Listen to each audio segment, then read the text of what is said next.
been chilling for quite some time right now. They already know that they get to wear the crown in EU, but now it is time to figure out who North America's champion is going to be. My goodness, it has been a long day and my mouth is not working very well. My name is Rich and I'm joined by Zico, Subatees, and Ben Ruki, who've been casting me all day long. And now we're going to be jumping into a rematch. Zico already gave his prediction. He expects it not to go the same way that it did before. He thinks the boys will be able to take this one down.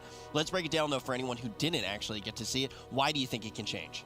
Well, now I just think that the main reason why it's going to change is because the boys, they have a lot of games under their belt now. In the previous matchup, we saw them starting to take some of those games against the things that they were struggling with. The Asa Rogue, Frost Mage, Resto Druid, for instance.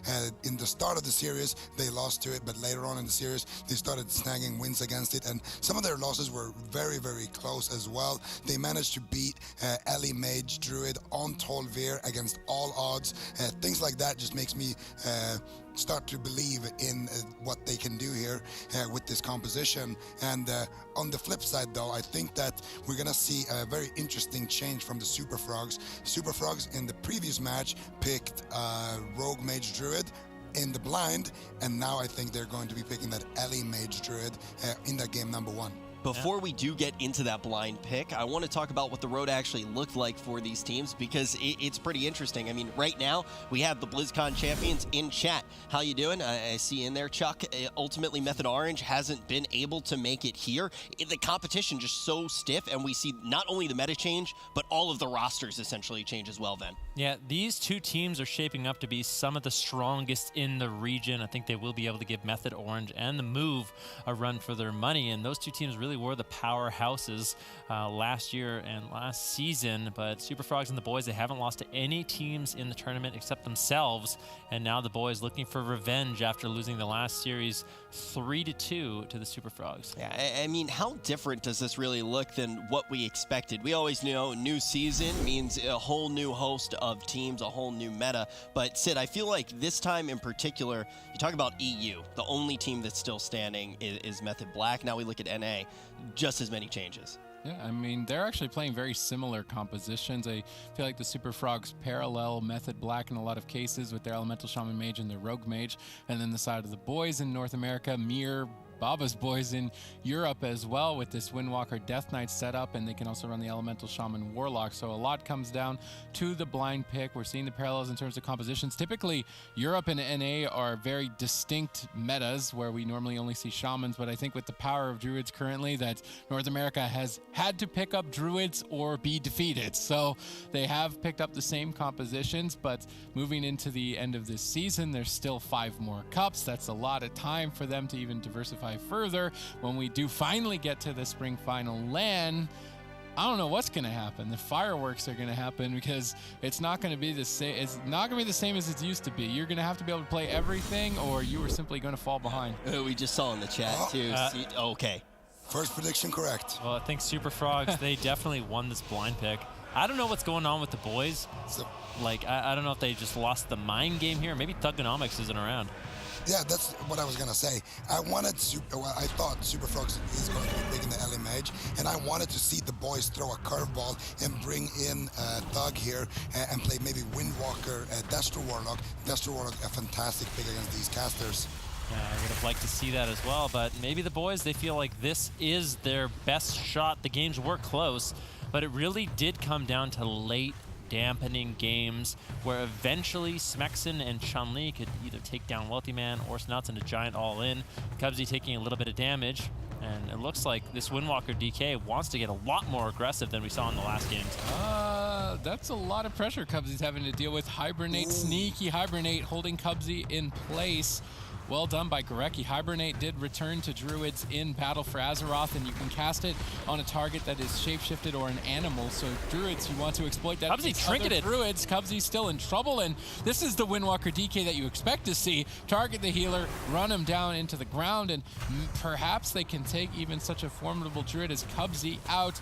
We're about to find out here shortly. Cubsy able to get to safety for now. Yeah, I think that is a really good strategy. I mean, for Chun-Li and Smexton, there's not too much of a risk early on that they will go down. So if they can go on Cubsy, try to bait out his trinket, try to force some mistakes, they could take him down early in the match, especially with the wild card. Those 3 Maledict trinkets definitely can spice things up. I actually think Gorecki should play Feral Affinity in this matchup. If they do a grip stun and all 3 of them attack Cubsy, there is actually a strong likelihood that they could take him down. They don't really need the Frenzy Regeneration against this setup in particular. Gorecki can just Swiftmend and get to out of line of sight to survive, and I actually think Feral Affinity could be key in this matchup for this Windwalker Death Knight comp to try and get an edge in an otherwise disadvantaged matchup. Gorecki getting Lightning Lassoed by Snuts. Wealthy Man not able to do any damage though, and Gorecki will easily recover off the back of that by being in a good position.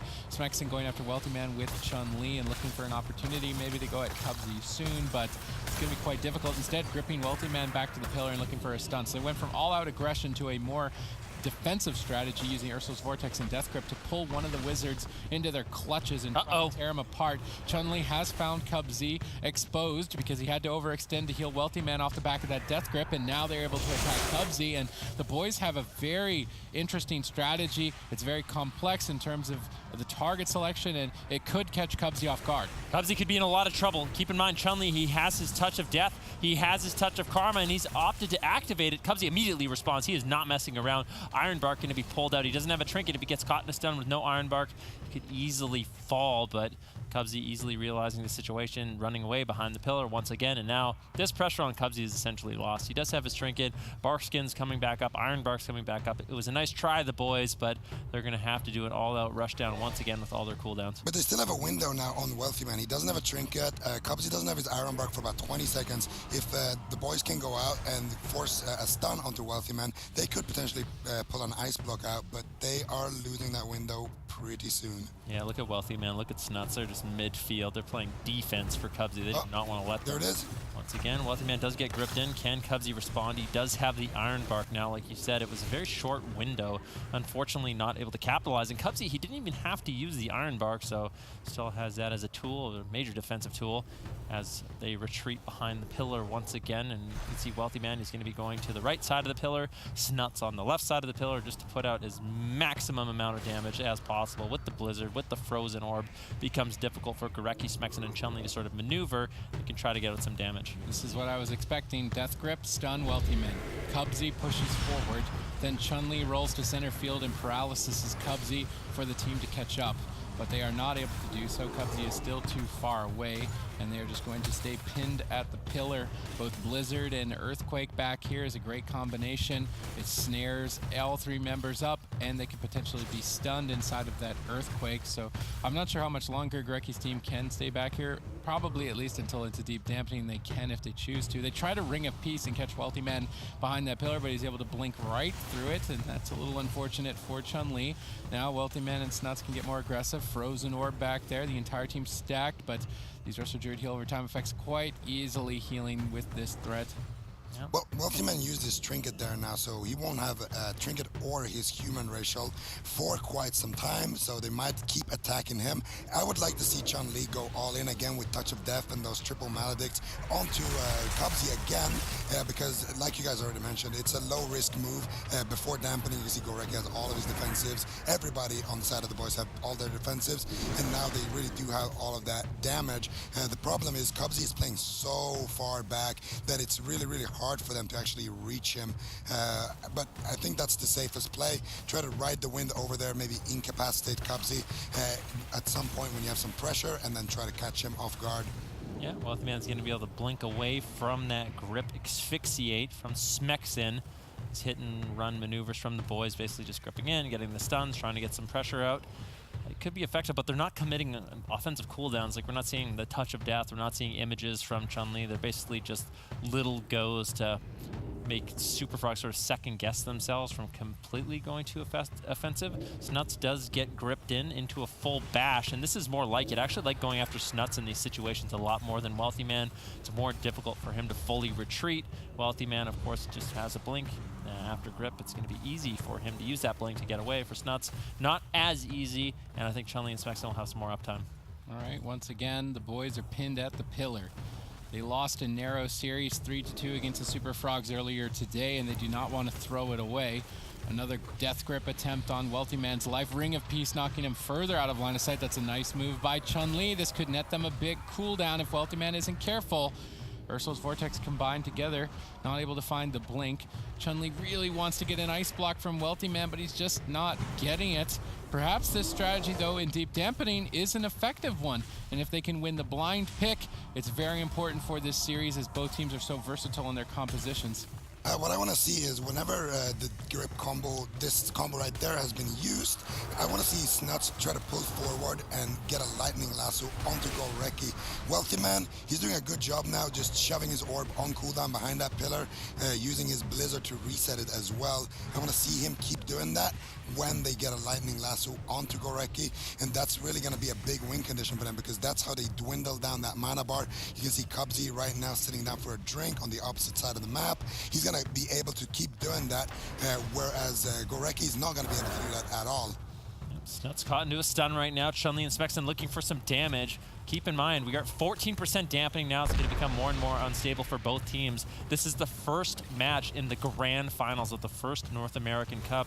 A lot on the line here, especially the points. You want to be getting as many points as possible, as that does qualify you towards the LAN as well. The top point earner in each region does automatically qualify to the grand finals. So definitely can't be messing around in these games. They have to focus. It has been a long day, but they need to hold on. I think it's also important to note that the Super Frogs booted Chun-Li off their team, and now Chun-Li has an opportunity to say, hey, it wasn't me in this series if they can manage to pull it off. Do we know that for sure? That was actually... Maybe it wasn't booted, but, I mean, he was removed from the team. Booted, he might have booted kicked maybe all of sounds them. harsh, but Yeah. removed, booted, it's just... No, Chun-Li kicked all of them. No one would ever kick Chun-Li Roundhouse off their kick. team. You roundhouse kicked them off the team, but Chun-Li in a little bit of trouble right now. Diffuse magic, Snuts pushing in. Wealthy Man looking for some more damage.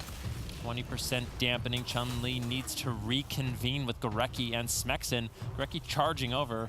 Needs to get in a better position to actually top off Chun-Li, and now Smexen's caught in the midfield, going to be taking a little bit of damage. Cubsy sits down. He drinks the full. Great spot to be in at 21% dampening. Want full mana. Both Druids doing great. A lot of burst damage on Wealthy Man. And these swaps, these are very effective. Wealthy Man taking a lot of pressure right now. That's going to be his first ice block, more than likely. So nicely done by the boys, but they committed there. That's the kind of damage commitment I want to see. They use the Maldex to really slow down the healing of Cubsy. If they do that to Snuts, Snuts doesn't ice block. I think he just dies. So I'm not sure if Wealthy Man is the best choice of target for this strategy they're trying to employ. Maybe Snuts is just playing further away and making it too difficult to actually set that up. So before we start any false drama, before we start any false rivalries, because everybody knows the only rivalry that matters is Jamili versus Colo, Chun-Li wanted to swap off of the team because he really likes playing with Thug. And that is something that we've seen quite a bit. I just got that confirmed from production. I have no idea how they heard it, but I trust them. They have not let us down all day. I actually want to give a huge shout out to everyone who's been here all day long. We've decided to do not one, but 2 full tournaments today. It takes a lot of people to make this show work. Everybody in the back, thank you for carrying us all day long. We would not be able to do it without you. And also to Venruki and Sid, you know, every now and then Zico and I come in and we just say something that's absolutely brilliant, but these guys having to scream all day long. Thank you for everything you guys have done.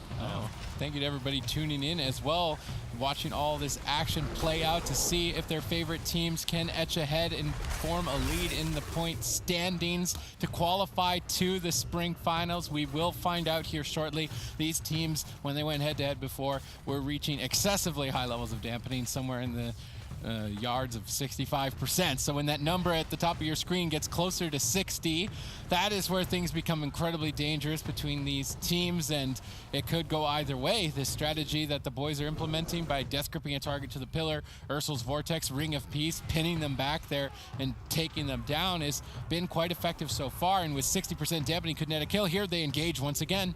This is what they need to do. I really want to see the damage committed on Snuts. Although there, he does manage to survive with the Thunderstorm, knocking all 3 members away, preventing all of that damage. Wealthy Man dropping out the Frozen Orb. Cubsy left in midfield. Finally, there's an opportunity for them to go after Cubsy, but they opt not to take it. Bash on Cubsy, but really no damage found anywhere else. Now Smexen and Chun-Li caught in the middle of the map. Ring of Peace going to be used defensively by Chun-Li to interrupt Wealthy Man. Bash on Smexon is he looks to line of sight at 36% dampening. Things get scary. Inevitably, you get to a point in dampening where even a water elemental could kill you, so it's definitely going to become scary. Okay, I don't know if it's going to ever get to that point.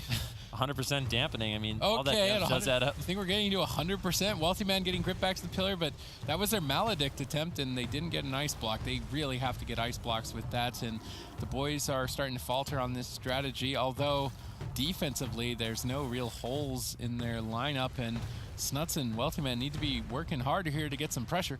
Yeah, Gorecki taking a little bit of damage. I think Cubsy just threw a Maledict at him for some reason. Just wanted to keep that pressure rolling on Gorecki. And another big setup here on Wealthy Man, opting not to Trinket, trying to get away as he gets Vortex. Ring a piece away out of line of sight.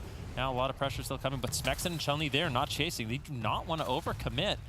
The thing is, Chun-Li, Smexon, and Gorecki, as they are caught behind the pillar, if they continuously stand there later on in dampening, Wealthy Man with his Blizzard, his Frozen Orb, that damage really adds up.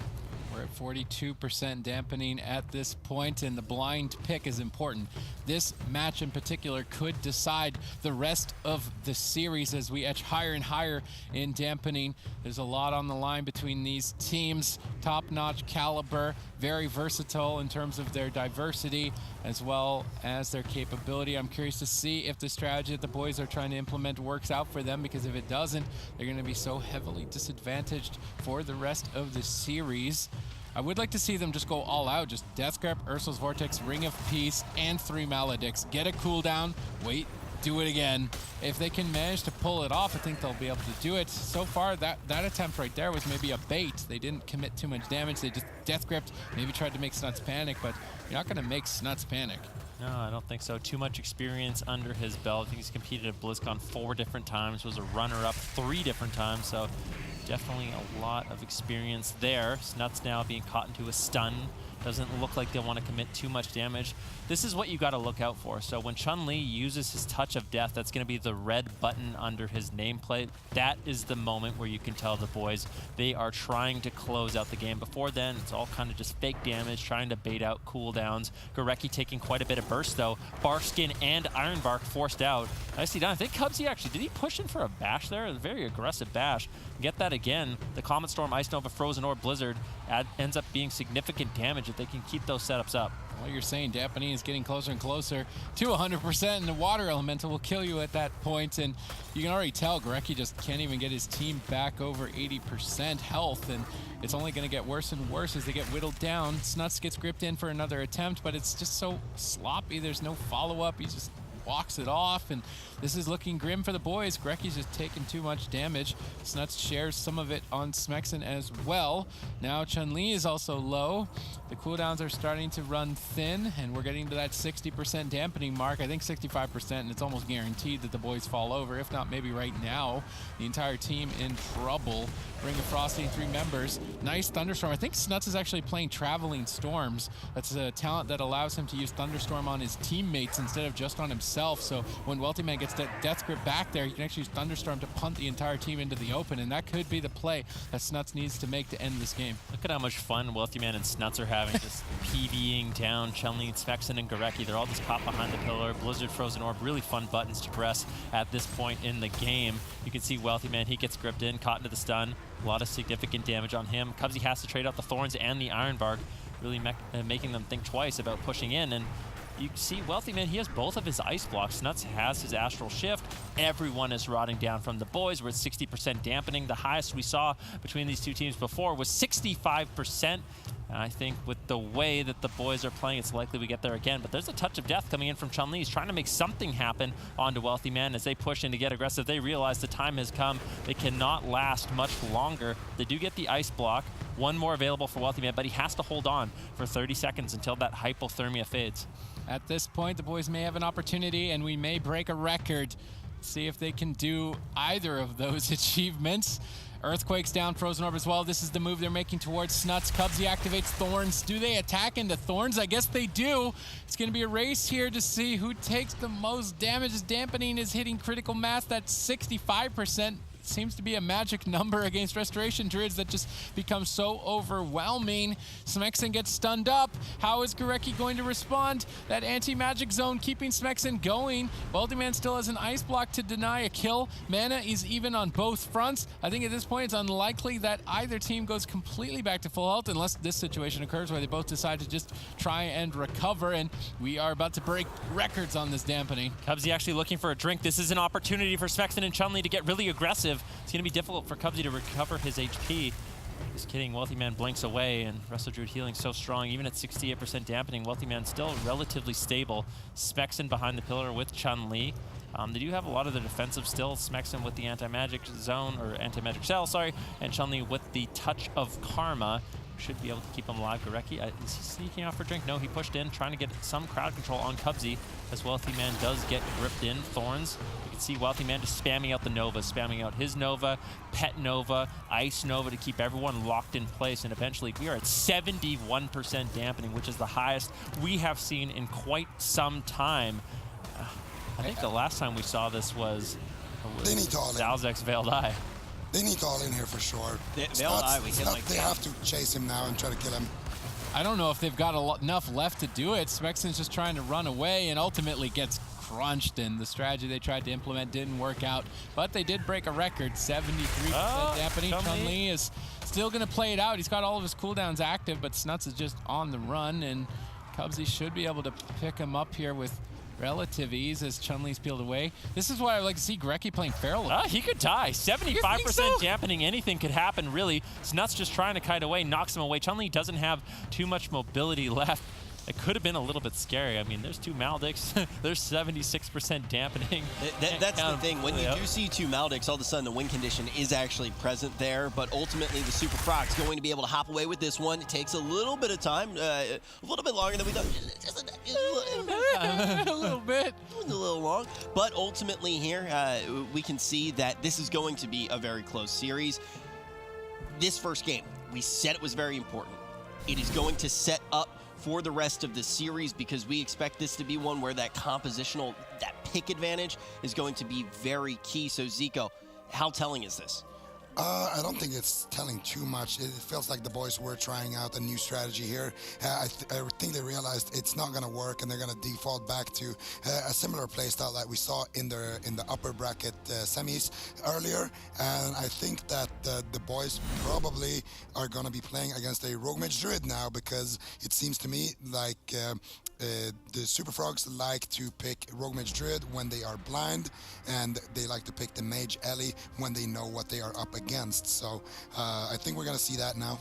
What I want to see is them actually lock in the Mage Ellie Druid and just see if Thugonomics is even here. Like, might as well at this point. Like, just check for it. Yeah, you may as well, because that is one of those things where if you find out, if you call him out on the bluff and all of a sudden Thug isn't there, you might just run away with the series. If not, this seems like one that potentially goes to Game 7 consistently Guaranteed. in 70% dampening, and that's not as... Length is one thing, right? That's more and more places where you can make mistakes, right? That's obviously something that's scary, but also when you get into that critical area of dampening, pretty much anything can happen. That's why you're saying, oh, the cross kill can happen. So it doesn't seem like a reliable strategy to be going for. And also, you know, like Zico's getting tired here. We might have to grab Sea-Doo or something. I know he's not doing anything right now. Maybe he can help us out on the desk. Dalaran Sewer is going to be in the next map that we do see. So what does this small map tell to you, Zico? I think small map means Rogue Mage Druid versus Windwalker DK. Windwalker DK Resto Druid, of course. I'm not sure if the Super Frogs are... I like what you're saying there, Van, where I think they should force out and see if Thug is actually even present right now. He might be napping. Yeah, he actually might just be, you know, going for a little stroll. That was what Waz did. He took like a long nap, he came out, and then all of a sudden he just destroyed everybody. Same thing with Frost Kitty. But I think this is not the map to do it on. I think on a map like this, it's actually kind of disadvantageous to lock in the double wizard, just because it's such an easy map to do hit and runs on, and that is what the boys needs to be doing. They need to be doing the hit and runs. They can't just run and try to grip someone and try to create an opportunity through thin air like that, because it's just one play that you have to account for every 30 seconds and there's nothing in between it.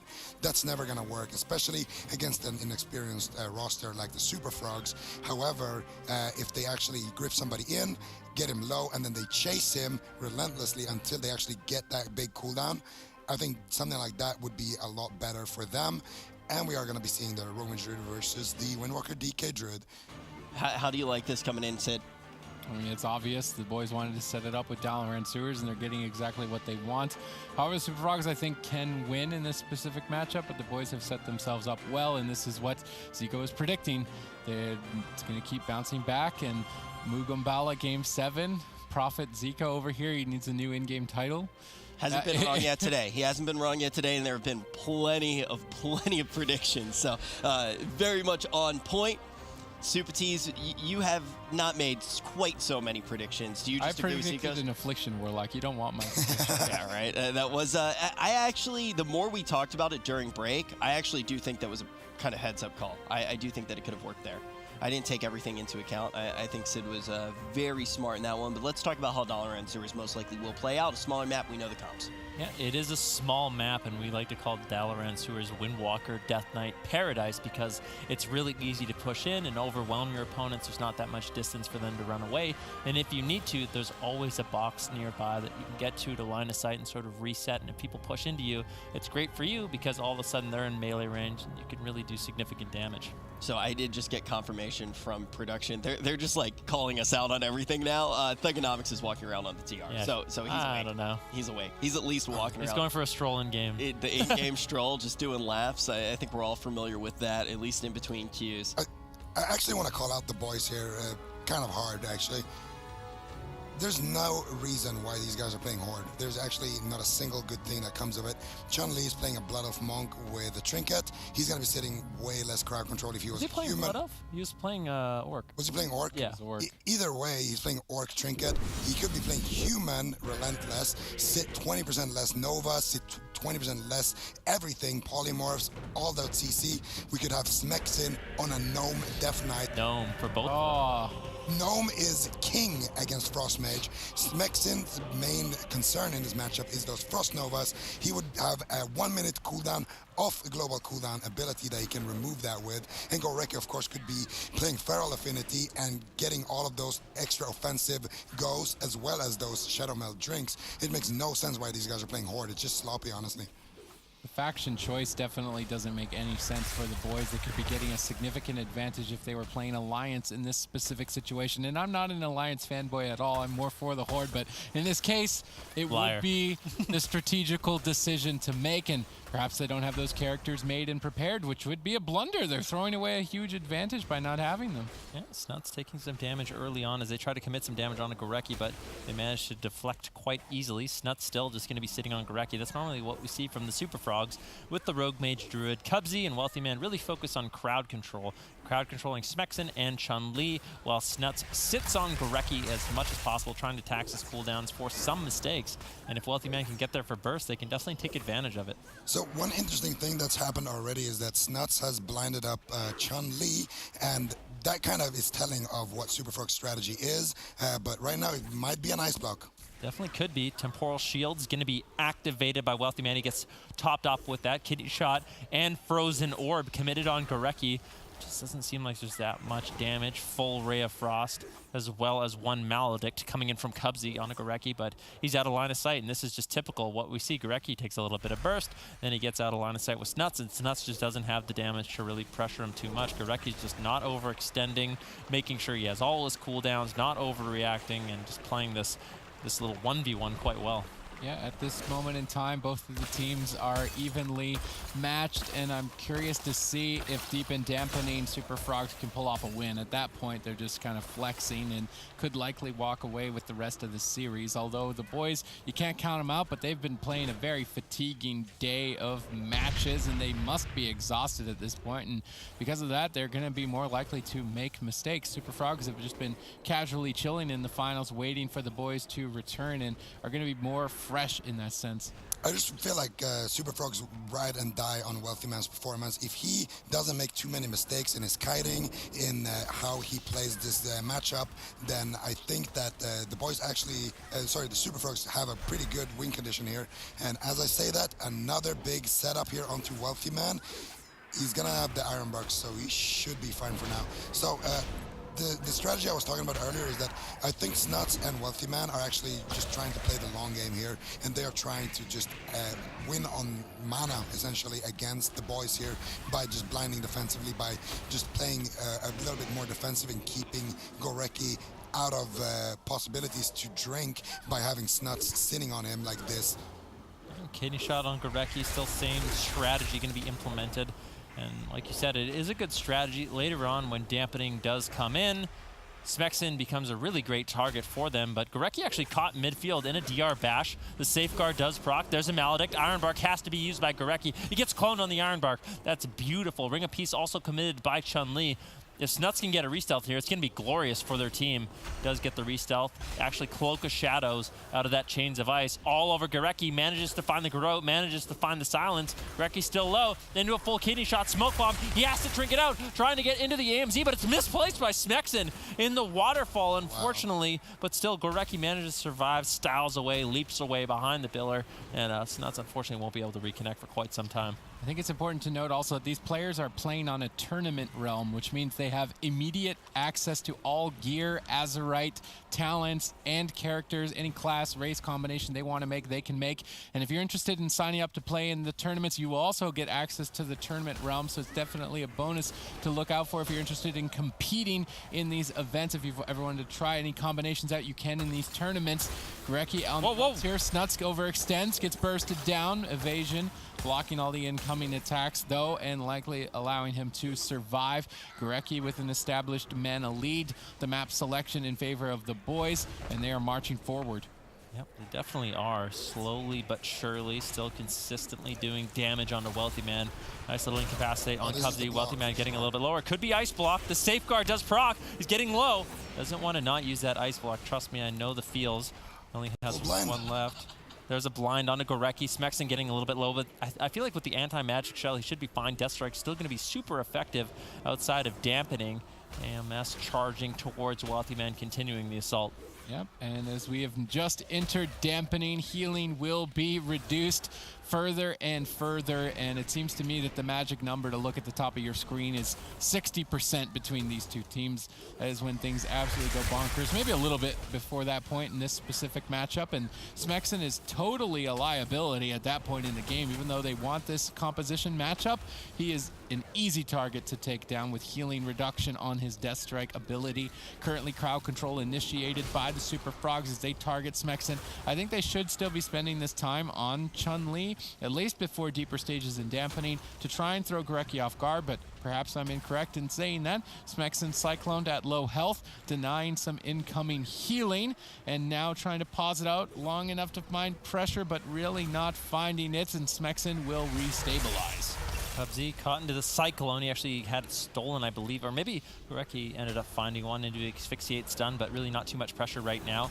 Wealthy Man finding some damage on Chun-Li once again. Looks like they are going to be committing the Maledicts, but Smexen easily able to AMS. I'd really like to see them wait to use those Maledicts for after anti-magic shell, and that way they're going to get a lot more value out of it.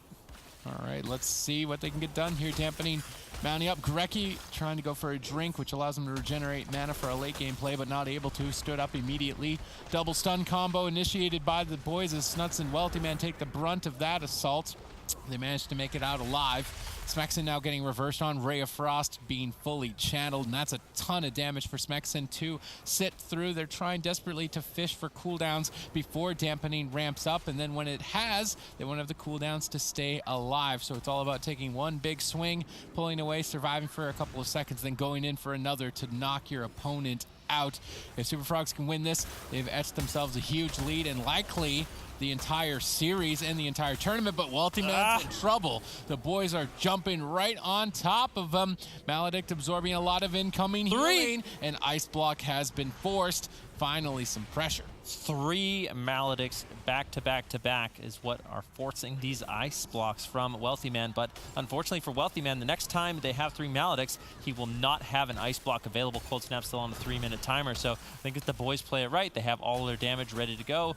They could definitely take down the Super Frogs before too late into dampening. All right, at this point, dampening is higher, and Smexon is vulnerable, taking a ton of damage here in midfield, and even though they got an ice block, he could be in a lot of trouble. Chun-Li's got Touch of Death rolling. He's trying to carry the team on his back. Multi-Man needs to be careful to respond to that. Actually, not having any ice blocks. He's already used his Cold Snap, so he is completely now a liability for his team. Snut's getting swapped to as well. Mana evening out, and the boys are looking like they're going to be able to tie this up 1-1 here pretty shortly. A stolen Polymorph, getting Cubsy's Gladiator's Medallion. Nice moves by Smexon here. Can he stay alive now is the question. Yep, and I think those trinkets will be up soon for the boys. If they have triple Maledict, Cubsy gets in any crowd control. All they need, Gorecki to push in, get a bash, get a Cyclone on Cubsy while they train down Wealthy Man with that trinket, and that should be the final nail in the coffin, I believe, for them to take down Wealthy Man. Ride the Wind gets dropped out by Chun-Li. Smexon and Chun-Li all over Wealthy Man. No temporal shield. There's the bash from Gorecki onto Cubsy. Any follow-up, but Smexon in the meantime taking quite a bit of damage, has to trade out the anti-magic shell. Cubsy now pushing in as well, looking for CC on Gorecki. Gorecki avoids it. Going to be line of sighting with Smexon, connecting the regrow. Smexon's completely fine. The kill opportunity still available for the boys. No Cold Snap going to be available for 56 seconds on Wealthy Man, and that is the small window they have to end the game. Yeah, at that moment, it has now almost been lost. Smexon has a couple cooldowns to trade moving forward. Finally, burst damage. Wealthy Man gets knocked off the side. Nice move by Chun-Li. One those Vortex, huge damage, and that's gonna KO. The boys put a point on the board. And we expect that the boys should be able to put a point on the board. If we see the Super Frogs there take that 2-0 Zico, that's when that whole rhythm, the entire thing that you philosophized, really starts to snowball. Yeah, if the Super Frogs were to win that match, it would look really bad for the rest of the series for the boys. Fortunately for the boys, that was not the case. Chun-Li, masterful ring of peace right there at the end. And we saw that 50-second or so window here. You can see a nice incapacitate onto Cubsy. Fist of Fury, nice asphyxiate. Smexon having that follow-up. And then as that asphyxiate, and look at this ring of peace. This is beautiful stuff. Look at that. Knocking Wealthy Man all the way down, and then of course Cubsy's gonna have to walk so far away to actually connect heals. And then of course there you can see Gorecki loading up his Maledict, you know, Chun-Li as well as Smexon popping their Maledicts as well, and that's pretty much what it comes down to. They get the Iron Barks, then after that they triple Maledict the mage, get his ice block, rinse and repeat, and that gives them a window later on, about a 1-minute window where the mage is not gonna have an ice block. So this was kind of textbook Windwalker DK here, and a lot of it comes down to the map as well. If you don't have that same uptime on that mage, it's not really possible to execute this strategy. And this is exactly what you said you expected throughout the series. We're going to have to see, does it stay on the rails, or will we see the rhythm get broken up when they hello? So as we look right now, we are going to see these comps locked in. Tiger's Peak going to be the map. I do want to say, for anybody just tuning in right now, they say, hey, we want to watch the grand final, didn't really get to watch the rest of the day. I think it's really important to actually talk about trinket usage. So, Zico, how exactly are we seeing these players use their trinkets? So, well, there's two primarily trinkets that we are seeing from these players. The Gladiator's Safeguard as well as the Gladiator's Malediction. Now, the Malediction is going to be the prime one here that we talk about. It's going to launch a kind of an orb, a shadowy orb. It looks like this. Exactly like that. After a second and a half after you press it, it kind of just loads up exactly what Rich drew there, and then it launches at the target, doing a whole bunch of damage, and it has a healing absorption effect, which means that if you heal while this debuff is active, then, yeah, exactly. Now when Rookie's not getting healed at all, even though I'm spam healing him, he's going to die without popping Ice Block. Oh, no. Anyway, you can dispel that healing absorb effect. The spell has an 8-second cooldown, so if you have 3 maledictions, then you can actually use one, force out that dispel, and then use another one, and then as that absorb fades, you can use another one, essentially preventing up to, I think, 100,000 healing, which is half a HP bar on most of these players. So in short terms, it's very effective at landing you kills. And then of course the other one is that Gladiator Safeguard, which means that when you get somebody under 25% HP, he will get a little nice shield. And what's really nice about this trinket, it might not really seem like a big deal, but what's nice about it is that when you are in a stun lock and you can't move your character and you're getting bursted by a team with all of their cooldowns, this little extra safety net basically procs without you really doing anything. And you can see even Rookie right now. Rookie, what's your help word? Someone take the pen away from him. Get away from me. Why did you let him take my pen? I was going to say one thing, and a lot of people don't know this about the Maledict trinket, so this is going to be a lesson for you all. The way the trinket actually works is the healing effect or the healing reduction will only go to the max value, so you don't want to stack them both right away.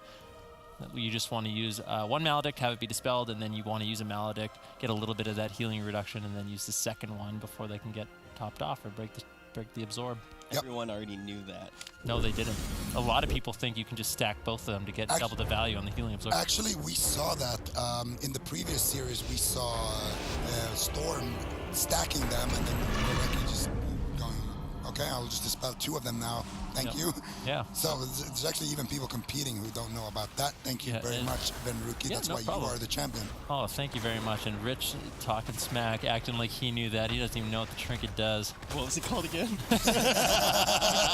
Super Frogs versus the boys, tied up 1-1. Oh, wow. All right, here we go. Bash onto Cubsy into a cycle, and he actually trinkets out right away. They don't want to fall behind on Wealthy Man as he does get interrupted. Almost not able to ice block, but that Iron Bark should be enough to keep him alive. This is the grand finals of the first North American Cup. A lot on the line here, prize money and points for these teams to qualify later on. Gorecki, in the meantime, taking a lot of burst as well. What is going on in this matchup? Both teams deciding to play super aggressive. Snuts just training down Gorecki, playing really aggro. I think both teams are playing a little bit risky because they've gotten so comfortable with getting the match late. At the end of that explosive start, we really have to take stock on what important spells were traded. And at this time, it would be Cubsy's Gladiator's Medallion, that icon with the 1 minute and 17 seconds left on it, as well as Wealthy Man's Gladiator's Medallion at 1 minute and 34 seconds left on it. With those on cooldown, they cannot get out of crowd control, like this paralysis and like this bash. And with cross crowd control on 2 members, removing both healing and the ability to run away, that is when you are more likely to kill a target or force a major defensive cooldown. But Cubsy has managed to maintain Wealthy Man's health with Iron Bark, although at the cost of quite a lot of his mana early on. And mana is going to be important for these druids, as it's how they spend it to use healing abilities. If they can't heal, then the target is simply going to die. And at 60% dampening and no mana, you don't have many choices left. Gorecki caught in another swap, as Snuts is trying to set up some burst here. Stormkeeper, good combination of Lava Burst into Lightning Bolt there by Snuts, amplifying the damage, but not enough to really force too much, unfortunately, for him. Yeah, and this was really the big opening here for them. Gorecki, unfortunately, doesn't manage to land that clone onto Cubsy. Cubsy now has his Iron Bark ready, and actually we see a bash onto Wealthy Man. DR asphyxiate, actually a full asphyxiate onto Cubsy, but it's not going to be enough. Cubsy's not even going to have to use his Iron Mark there. So at this point, we can see Super Frogs are for sure in the driver's seat, proccing out that safeguard as well onto Chun-Li. Doesn't have his Touch of Karma for a couple of more seconds, but the game is essentially in a reset state here once Chun-Li gets stopped. The only real impact for the remainder of the game is going to be those mana bars onto Cubsy and Gorecki. Cubsy, of course, being a Lion's Druid, going to be able to drop combat and go for that drink later on. I think we should expect that. Yeah, and you could see a little bit earlier on Chun-Li with that safeguard trinket. That might have been a situation where he would have had to trinket and use his Touch of Karma or diffuse, but with that trinket, you can track it, and until later on in dampening, it's such a powerful absorb. You can get away with a lot more, play a little bit more cheeky, a little bit more safe. You can hold on to your cooldowns. You're going to be safe. Spexin now getting bursted down. Leg sweep on Cubsy. Good control here. Good burst damage. Looks like Super Frogs is going to be stable. The boys taking a little bit of pressure, but Smexin easily gets topped off. Lightning Lasso now on Smexin, doing percentage-based damage, going to be very effective against Holy Death Knights, have a lot of health. I mean, I don't like Smexen as the target before dampening. You're not going to kill through the Restoration Druid, Hots, and Death Strike. Smexen is a target much later into the game. Chun-Li is a much more likely target to die or force more mana from Gorecki. I would like to see the Super Frog switch targets here.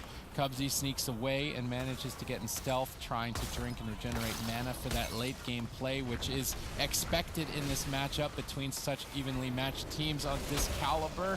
Oh, he's playing Feral Affinity, and that may have been why he almost went down in the start of the game. Gorecki finally getting some damage out. He's had enough of this, and with Feral Affinity, he can do a lot of damage. I'm curious if he's running the Honor Talent Master Shapeshifter, but now he loses defense, and he's shown his hand. They know he's playing it. He does not have Frenzied Regeneration to recover, and they have to overlap a lot of defensive cooldowns. Gorecki has to run Master Shapeshifter Honor Talent with Feral Affinity, or the damage is just really not a lot, and I'm curious if he is, because if he isn't, it's a blunder, and that talent isn't worth taking. So I'm curious if he does do it. This is not something we see Restoration Druids do very often.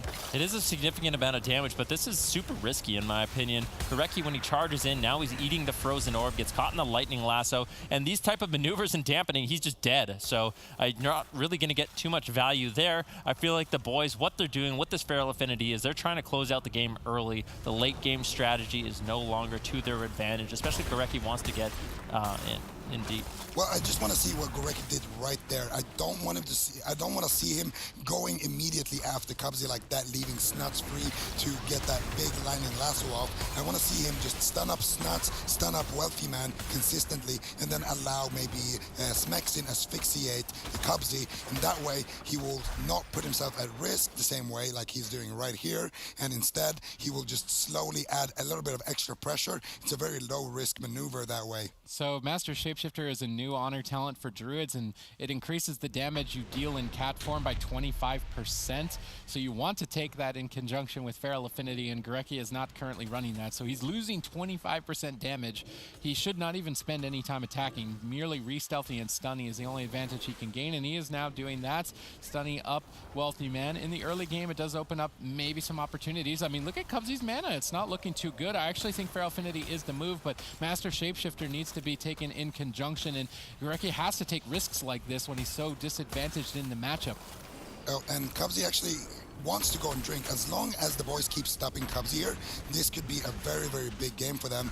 I want to see Gorecki play close to Cubsy, be nearby, but don't go in and put yourself at risk. Just make sure that you're keeping Cubsy in combat and that you're keeping your Windwalker DK mobile, because right now you do have a pretty significant mana lead, and as long as they keep punching this mage, they're going to eventually force out one of these ice blocks. Yeah, this is really important as well. This is a swing match in the series. If the boys can win this matchup, they all of a sudden have the advantage if it does go to game number 7, which is going to be massive. Super Frogs does not want to throw away this game. They have to play it calm, cool, and collected. Wealthy Man can't overlap defensive cooldowns, and I really want to see them continue to punish Gorecki as he is charging in. Look at Wealthy Man just taking damage from all 3 members once again, but Gorecki playing a little bit more smart now, not overstaying his welcome, getting a little damage in, a little bit of stuns, and then just retreats to line of sight once again. If he was running Master Shapeshifter, Cubsy might be out of mana at this point in the game.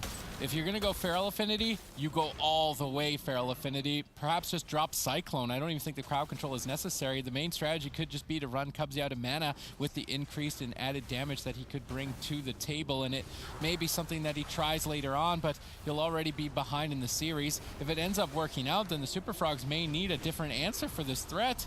Wealthy Man still taking quite a bit of damage. There's one Maledict on him. He gets interrupted. That's how the boys were able to take him down before. These Maledict trinkets super powerful. Cubsy just spamming out the nourishes. He had to trinket and commit his Iron Bark, and his mana is not looking good. Gorecki a little bit ahead right now at 17% dampening. It's going to become more difficult for Gorecki to make these little pushes. Does get a DR stun onto Cubsy, looking for Cyclone. Doesn't manage to find a good line of sight from Cubsy, realizing what was going on. Frozen Orb does get dropped out. Chun-Li seems to be the target. He doesn't have Touch of Karma. He doesn't have his Diffuse Magic, so super vulnerable. Gorecki's going to have to spend some time healing him up, but no, he goes in cat form. He's trying to get aggressive. And Wealthy Man actually just having to play defensive. He's just spamming Polymorphs right now on Chun-Li. Now Chun-Li and Smexen going to be able to run over to Snuts. And I think this Feral Affinity is really throwing him off. I think it's vital at the current pace of the game as a healer to add damage to your team. It's actually very similar in Mythic Plus. Healers look for any opportunity they can to add, and I think in this case it's just the same. Gorecki needs to maximize that, keep Moonfire on multiple targets, sneak in Feral Affinity, dot up multiple targets, and really add more effective damage to the team. He can afford to get away with it. I mean, these matches are going until 60% dampening. You should be able to get away with an aggressive pick like that, and it is running Cubsy out of mana faster. Unfortunately, he didn't commit all the way without that Master Shapeshifter, but even without it, they're forcing way more pressure than they have in this specific matchup. Lightning Lasso on Smexen. Wealthy Man getting low as well. There's the Maledict on Smexen. Needs to get dispelled off by Gorecki if he wants to land the heals. Ride the Wind gets used by Chun-Li, so Wealthy Man's snares aren't really going to do too much as he runs over to Snuts to get some damage rolling. Cubsy with no Iron Bark. Snuts is super vulnerable. Incapacitate. Snuts doesn't want to get too low, but Ghost Wolf is just so effective. And one of the reasons it's so effective is it just prevents all movement impairing effects, so you can only be snared to 100%. So if your opponent is snared, you will always be able to run away. So you'll see Shamans that get in Ghost Wolf just run around a pillar or run in a straight line. It becomes really difficult for melee to hit them. Ooh, nice double stun combo by the Super Frogs, and this is where Smexen becomes more vulnerable, dampening that number at the top of the screen, reduces healing by 28% and increasing over time. And it's going to nullify the defense of Smexen quite effectively, but Wealthy Man's still on the back foot, and Gorecki's Feral Affinity is still paying forward, I do believe, as they make it an ice block off the back of this bash, and they do. Smexen, though, falls behind, and Gorecki needs to pick him back up. It is definitely a difficult dance to go in between cat form, juggling your damage, and then trying to heal your team at the same time. And if you're not experienced with it, you can get caught quite often, and Gorecki's doing a great job. Yeah, and Smexen is getting lower. Lightning Lasso, he has to trinket out to prevent the damage. If you trinket out of Lightning Lasso, it cancels the channel, prevents the damage. Wealthy Man still low. On Hypothermia, I believe. Ring of Peace does get used, but it doesn't work on Wealthy Man. He's not getting knocked out of it. Unfortunately, Ride the Wind still available. Iron Bark can be thrown over onto Wealthy Man. Now, I believe, should have that Ice Block, but has to hold onto it. At 33% dampening, you want to pinch those cooldowns as long as you can. Use it too early, then all of a sudden Touch of Death rotates up for Chun-Li. Wealthy Man still building up some damage, hitting in his Blizzard. You can see Gorecki moving in, looking for more additional damage. Cubsy's mana is not doing well at all. Curious to see what Gorecki's at currently in this game, because he's going to have to start healing up Smexen huge. I'm not going to lie, Gorecki's like picking up this adaptation of Feral Affinity. I actually think Cubsy can get away with it too. If they try and tunnel Cubsy, Wealthy Man, it's Nuts will blow him up, but right now, Wealthy Man's on the back foot. He's locked on Frost for one more second. Now he's able to Ice Block should he need to. Finally, some pressure towards Gorecki. They either need to attack Gorecki or try and hibernate Gorecki when he runs in cat form. Cubsy can utilize that crowd control. Smexen, though, getting swapped too, and I like the pressure from the Super Frogs on 2 points. Gorecki's having a hard time recovering, and let alone try and get out there and do damage, and this is exactly what they need. Lightning Lasso on Gorecki. Smexen still low. Death Strike ineffective at this point with almost 40% healing reduction on it, but Cubsy's almost out of mana. Could be a race to finish here as Gorecki tries to get some damage going, maybe, or just try and escape. He's panicking. He can't keep the damage up and heal his team at the same time. Touch of Death needs to get an Ice Block here. Chun-Li needs to go all out. If they can't manage to pull it, it's going to be just terrible for the team. They get it. They get the Ice Block. Smexen is still low. Snuts is trying to carry in these potentially final seconds of the game. Gorecki manages to stabilize. Now Wealthy Man's in trouble. That anti-magic zone. Nice Nova. Just out of range of that anti-magic zone, and Smexen's still low.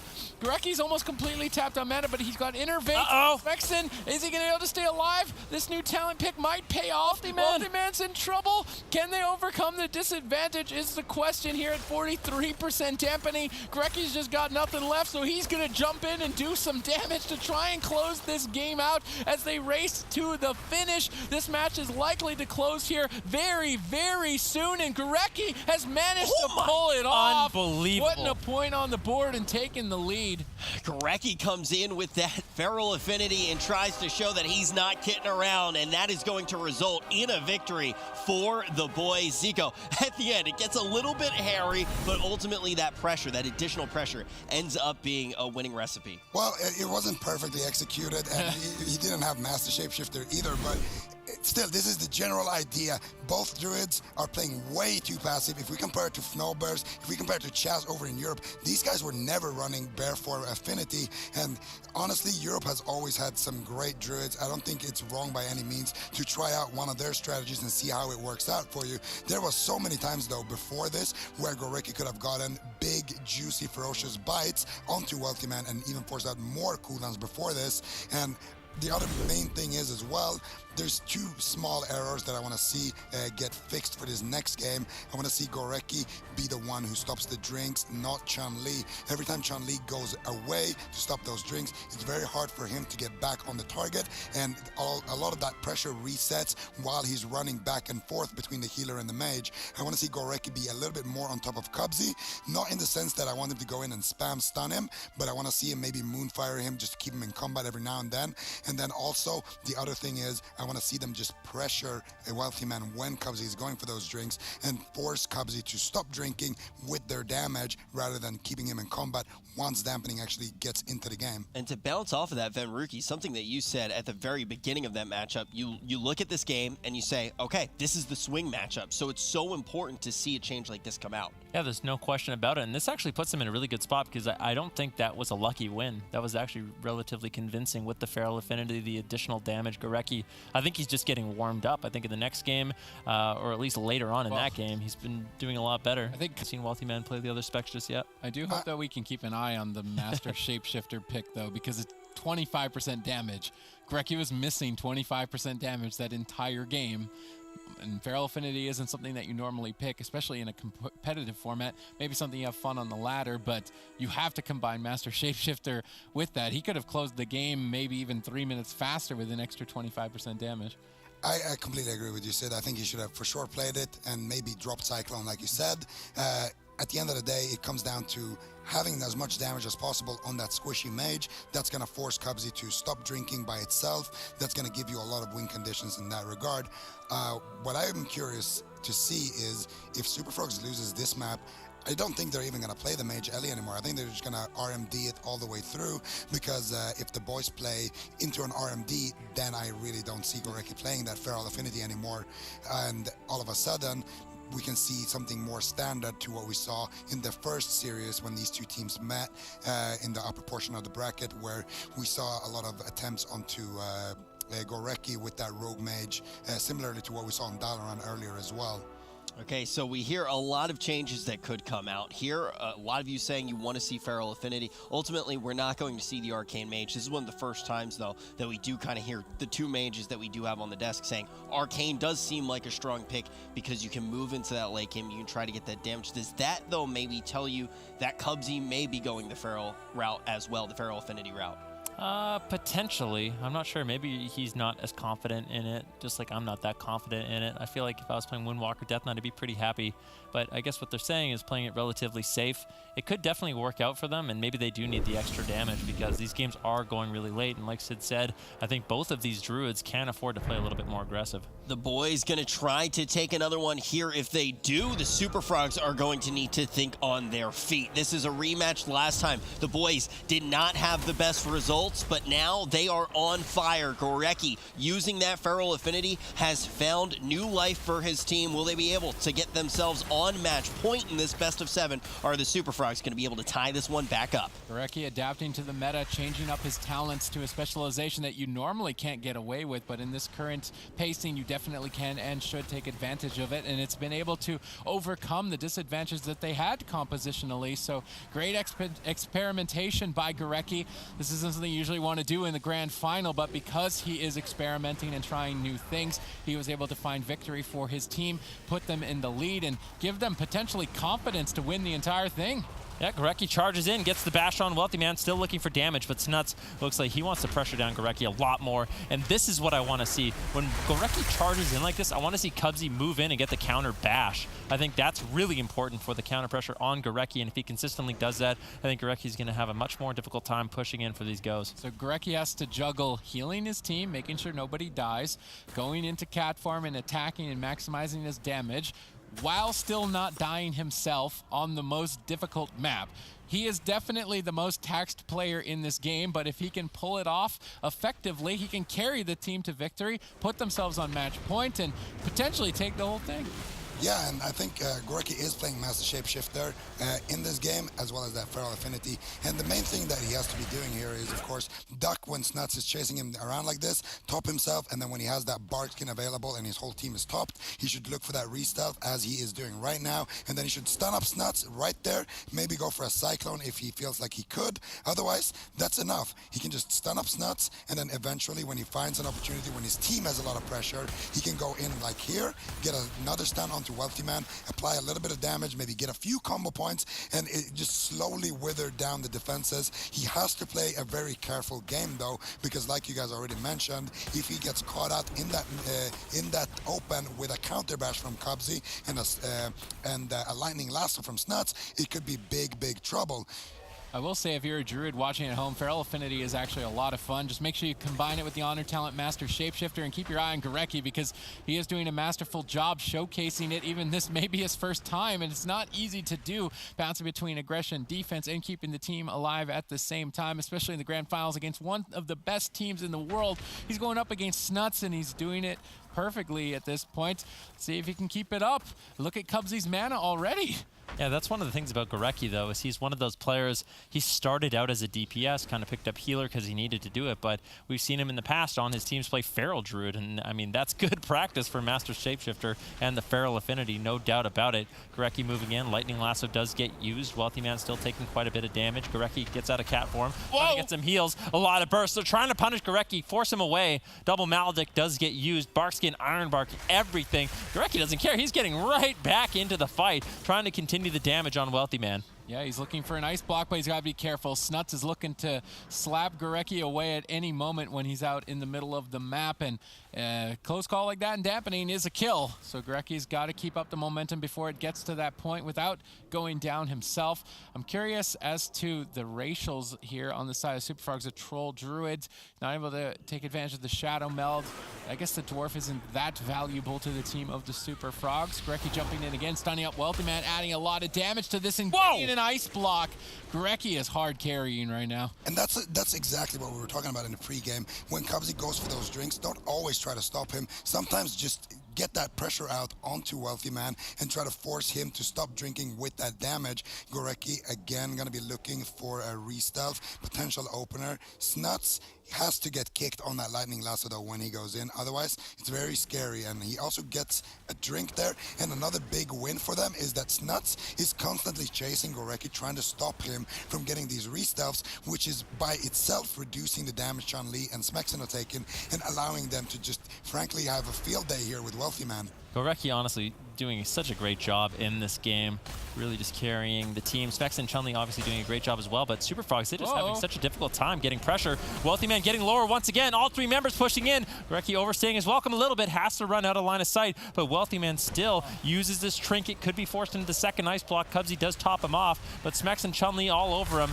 It looks like Chun-Li could be vulnerable here. No touch of Karma, activates the diffuse magic as well. Gorecki looking to get a re-stealth, potentially to get a bash on Wealthy Man and continue the damage. If Gorecki could have stayed in there just a couple extra seconds, they might have got a second ice block. I almost think they should have traded anti-magic zone just to get it, but now Gorecki gets caught by Snuts in that Lightning Lasso and has to use Glidier's Medallion to break out and duck for cover around the corner, going in and out, weaving in damage and healing. Definitely a skill-capped healer. I think Cubsy should try to take this strategy moving forward should his team lose. If they don't, then obviously maybe don't fix something if it's not broken, but Gorecki gets pressured again, immediately retreats back to the pillar. It almost looks like he's just having a blast going in and out, even though it's maybe a couple scary moments. He's just constantly moving his character, trying to maximize every global cooldown for perfect efficiency. At this point, though, he may need to look for a drink and regenerate mana because he is falling behind. Yeah, Gorecki has to move in. Smexen's getting low. Snuts doing a really good job this game, making sure Gorecki is punished with these lightning lassos, making sure the damage stays up, also not allowing Gorecki to drink. And you can see Gorecki's mana is actually being taxed quite a bit here. Still falling behind a little bit on Smexen. Look at how far away Smexen is. Gorecki has to leap in. Snuts going to be turning his attention, looking for a Hex. Manages to find it on Gorecki. Smexen all by himself. AMZ gets used. Double Maledict, triple Maledict. A lot of damage on Smexen. AMZ, the only thing keeping him alive. Snuts and Wealthy Man still putting out quite a bit of damage. Wealthy Man doesn't really have too much damage left. I think Smexen should be fine. What a scary moment off the back of that Hex coming in from Snuts. That's the first mistake we see Gurecki make in this series and almost cost them the game. He can't even afford one mistake or this will get closed out. Smexen getting blasted and could just fall here. Gurecki barely holding on to him. He's managed to recover, but I'm not sure if he's going to be able to stay alive. Snuts is in the open, able to free cast. No, Smexen stuns him, denies any more burst. Give Gurecki a little bit of breathing room, but the damage is still high. Cubsy's tossing in some Solar Wrath as well to add to the damage. I think he should be looking to do that maybe more frequently as well. It's very important in this current meta as the healer to be adding damage to the team as we get to critical points in dampening. But Gurecki spent so much mana to recover through that. This map pick by the Super Frogs is super effective and likely to close the game and tie it up 2-2. But after this, how many big maps are really left? It's looking more like we will see that Game 7 on Mugumbala. Snuts is playing that Dwarf, able to remove the Maledict trinket, but even still, Cubsy forced to use Iron Bark to stabilize. Love to see Gurecki sneak away and look for an opportunity to regenerate mana, but he's just under so much pressure that he can't find the opportunity. Look at Snuts once again running at Gurecki. That's really the most important role on the team. Snuts has to bully Gurecki as much as he can in this game. Full leg sweep on Wealthy Man. All three members moving in. Can they get the second ice block? It's looking like they're not going to be able to. Gurecki really getting punished. He had to trinket out of the lightning lasso, I believe. Barkskin was activated as well. He's kind of stuck in the middle of the field. Wealthy Man channels out the Ray of Frost. Gurecki does manage to get away, but look at Gurecki's mana. This is costing him a lot getting this aggressive on this map. Yeah, most certainly. You got to re-stealth, though. They need to get an ice block with this push. Do they have enough damage to do it? Thorns gets activated. They can't really afford to attack into that. It redirects damage back to the melee attackers. Both Smexen and Chun-Li and even Gurecki are melee attackers. All three will take heavy damage from that. Looks like they do manage to make it through it alive. Snuts is spending maybe a bit too much time chasing Gurecki right now. Kona Cold hits him, I believe, and denies the re-stealth, so he can't get that break stun. Snuts moves over for a lightning lasso. Chun-Li trying to back him up as Gurecki is getting blasted. Huge earth shock. Smexen is low. Gurecki is low. Pressure at 2 points and basically no mana left to keep this game going. Gurecki's trying to carry, but he does not have a lot left. Look at how far away Smexen is. If he gets caught into the midfield with no AMS, no AMZ, it's going to be scary, but he does have the anti-magic zone available. That's going to be very important. One Maledict gets used. Second Maledict on Smexen. He tries to run away. Does get behind the pillar with Gurecki, but look at Gurecki's mana completely out. 25% dampening. This is the worst shape we've seen their team in at this point in the game. Wealthy Man has 2 ice blocks available. Smexen getting destroyed. Gurecki potentially playing this game a little bit too over-aggressive, but you really can't blame him in this matchup. Touch of Death was used by Chun-Li. Maybe they could take someone down. Cubsy responds, Iron Bark and Thorns. Smexen has to run away once again. All right, Maledict on Snuts as they switch their attention to him to pressure him away from Gurecki. They might just chomp him up here.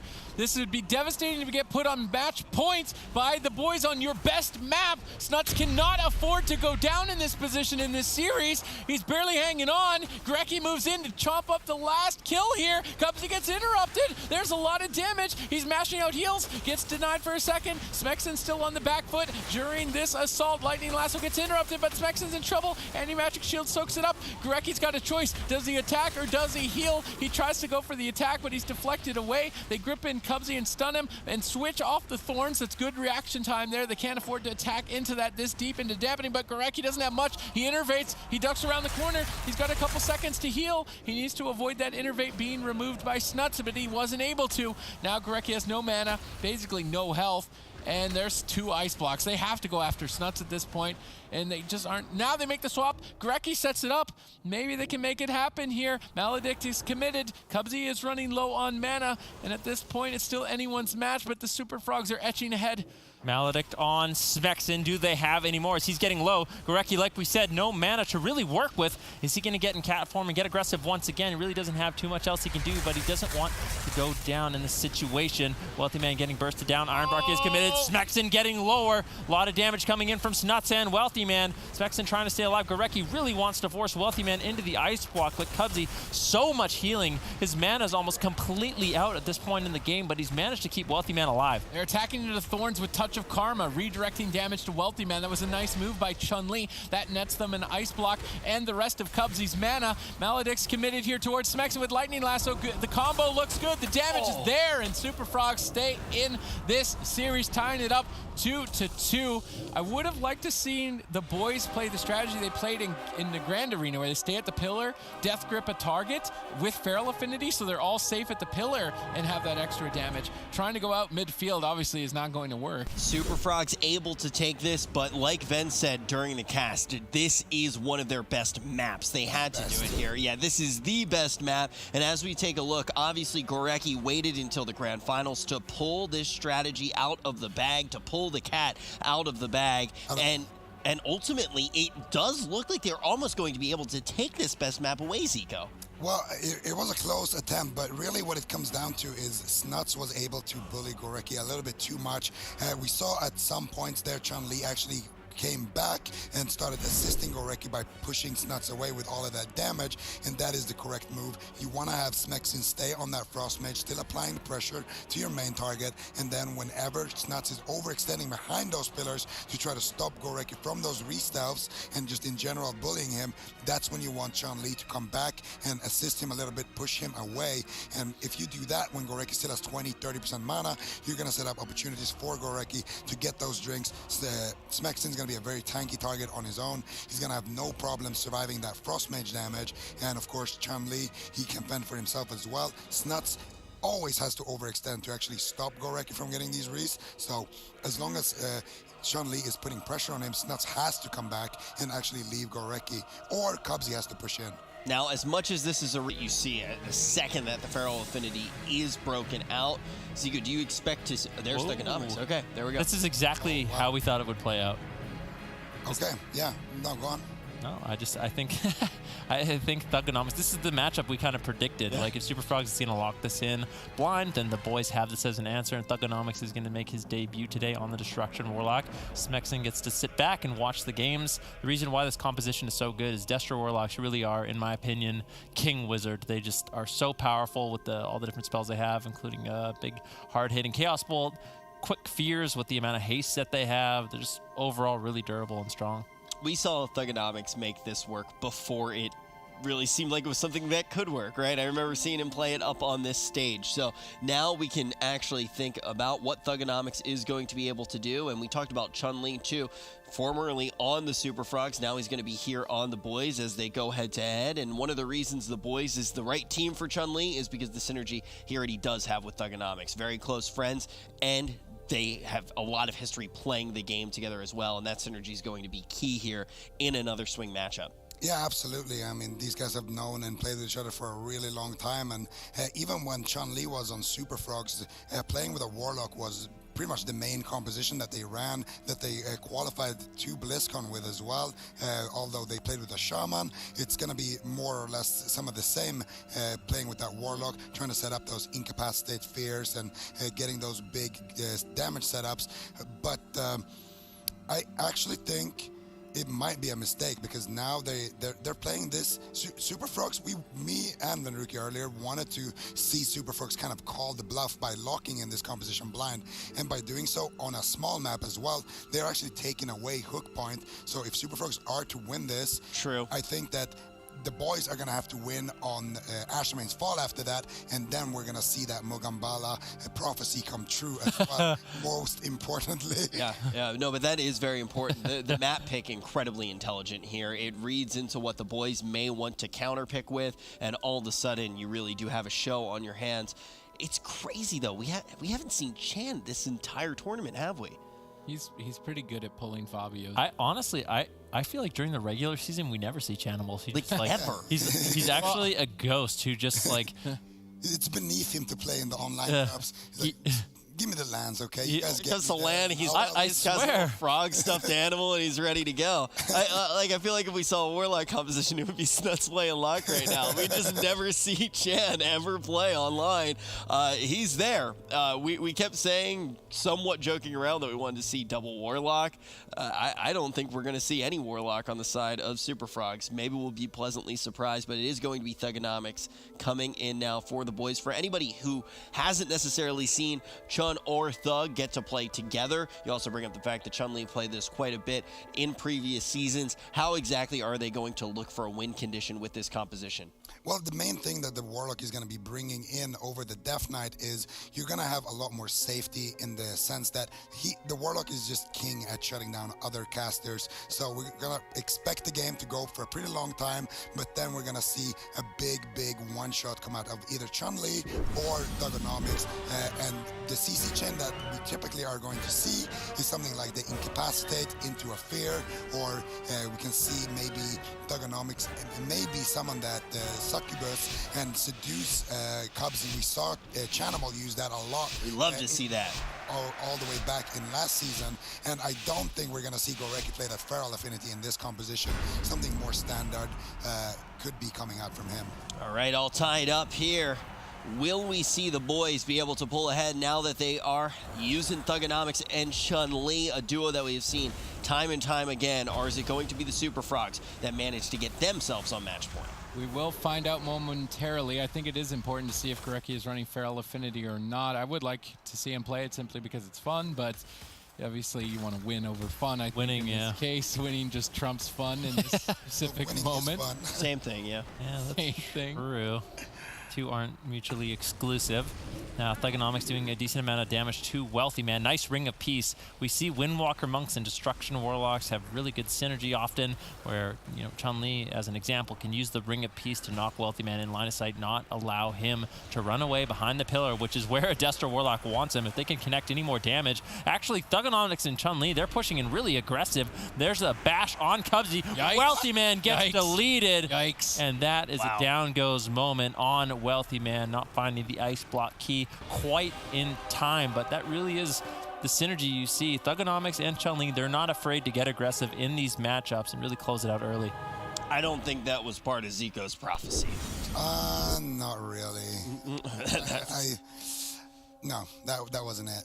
But, wow, yeah, that was what happened.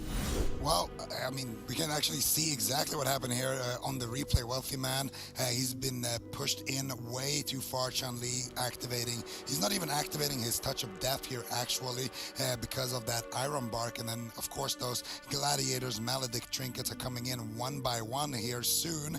There it is. Big damage from Thug. And honestly, it's just greed from Wealthy Man here. He thinks that Snuts is going to be able to keep him alive. Gorecki getting a nice bash there on the Cubsy, going to shut down some of his healing. And you got to respect the Malediction. You can't really just don't wait with ice blocking there.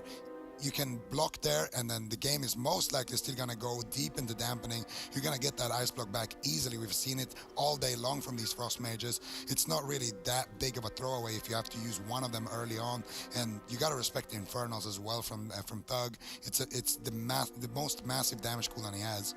It happens to the best of us, though. It really does. Super Tease. Now, going into the next game. You've done this joke like I know, it just never ends. 4 times. Like, it's not funny. I do. Wait, You're the only one that finds it funny. Wait, I didn't say anything. I just said it. What? Wait, aren't we talking about the runes thing? No. No. Oh. That one's still funny. That one's not funny at all. That one's Come on. kind of buried, bro. It's still kind of funny. Okay, go ahead. It happens to the best of us. And now going into the next game.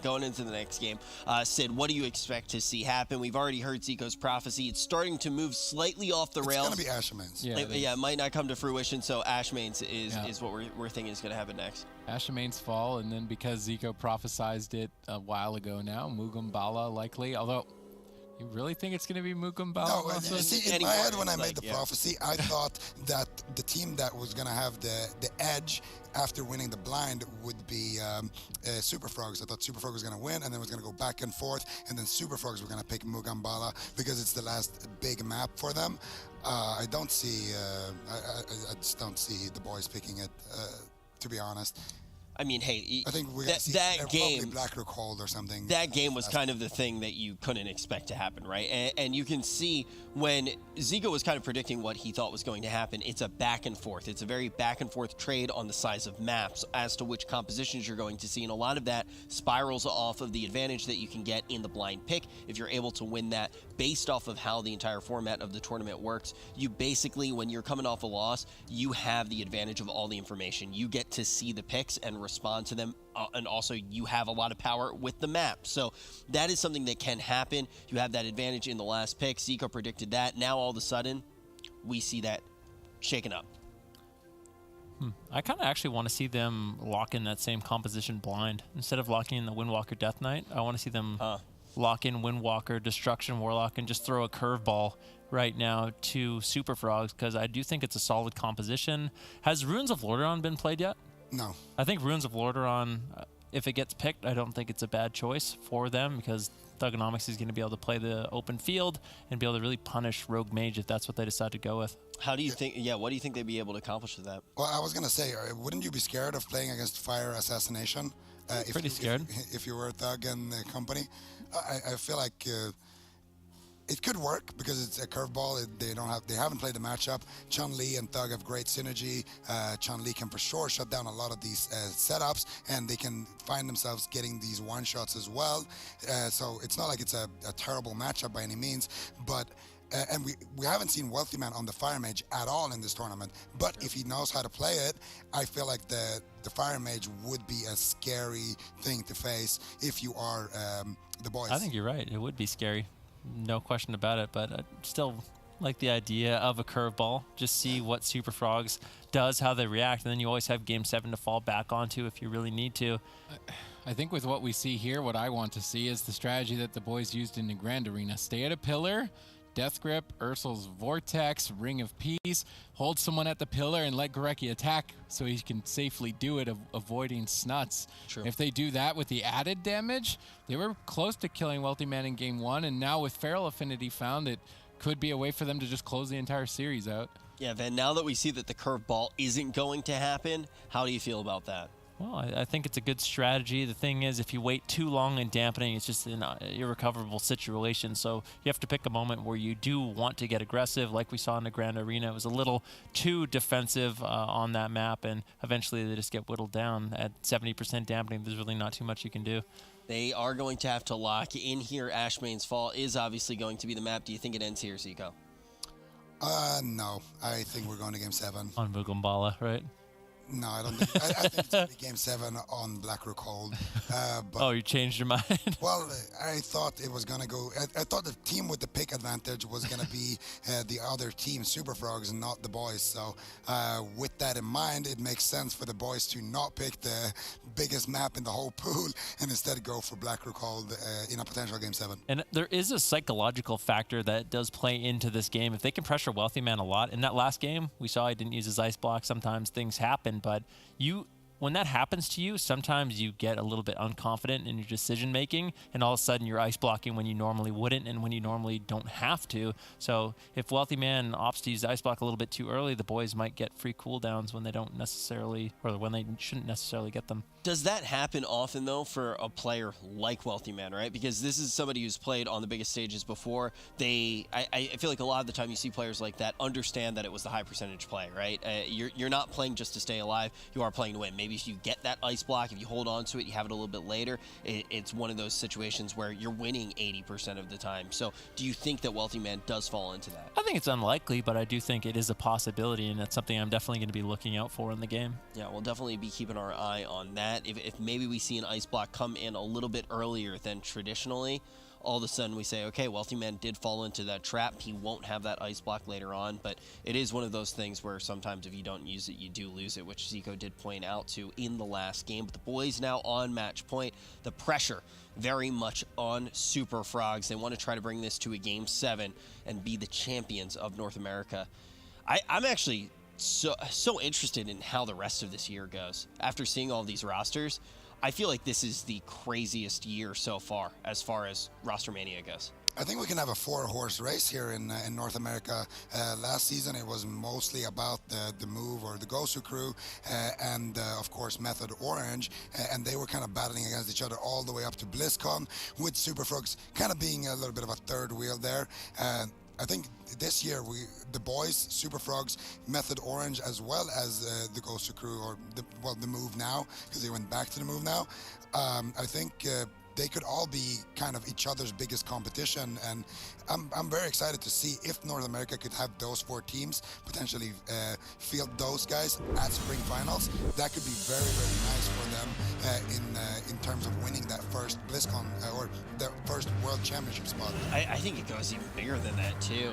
You do look at the teams like the Move and Method Orange. Obviously, you make some jokes in the first tournament of the year, but there's no doubt in any of our minds that they are going to be huge competitors, huge names throughout the entirety of the year. But you look at some of these other teams, right? Like Jamili, Colo, like both of these guys have squads that I do think could go the distance as well. North America looking very strong this year, but in this tournament, there has been no doubt in our minds. The boys and the Super Frogs have looked the best. It's a rematch, and the boys are on match point. So many teams this year looking to make a name for themselves and claim that Arena World Championship title. Gorecki playing Feral Affinity. He will be weaving in and out, dealing damage and healing his team. It's a very risky strategy, but it's one that he needs to take to overcome this compositional disadvantage. Everything rests on his shoulders. Snuts is going to take point and look to punish. Wealthy Man can't afford a mistake. Will he go down like he did similarly last? No, he will not. The kill gets denied for now, but more damage. Gorecki's in his face. Wealthy Man's in trouble. That's an ice block seconds into the match. This could be it. Finally, Snuts getting some pressure on Gorecki. He's on the run, looking to duck for cover. It's all on him to win this series. Well, this could potentially be the final match of the day if the boys can close it out. A lot of pressure on Wealthy Man still as Gorecki charges in. Wealthy Man getting interrupted, just not really finding the damage. Snuts needs to throw out some healing surges to assist Cubsy here. Gorecki weaving in and out of combat now that he's gone in, done some damage. Needs to make sure that his team is stable. And as long as Chunling and Smexen have significant damage on Wealthy Man, Gorecki, he's not going to have to heal too much. The Wealthy Man really has to wait for cooldowns, build up his damage with Frost Bolts, and if he can't do that, then it is very safe for the boys to push in. We are in the grand finals for the first North American Cup.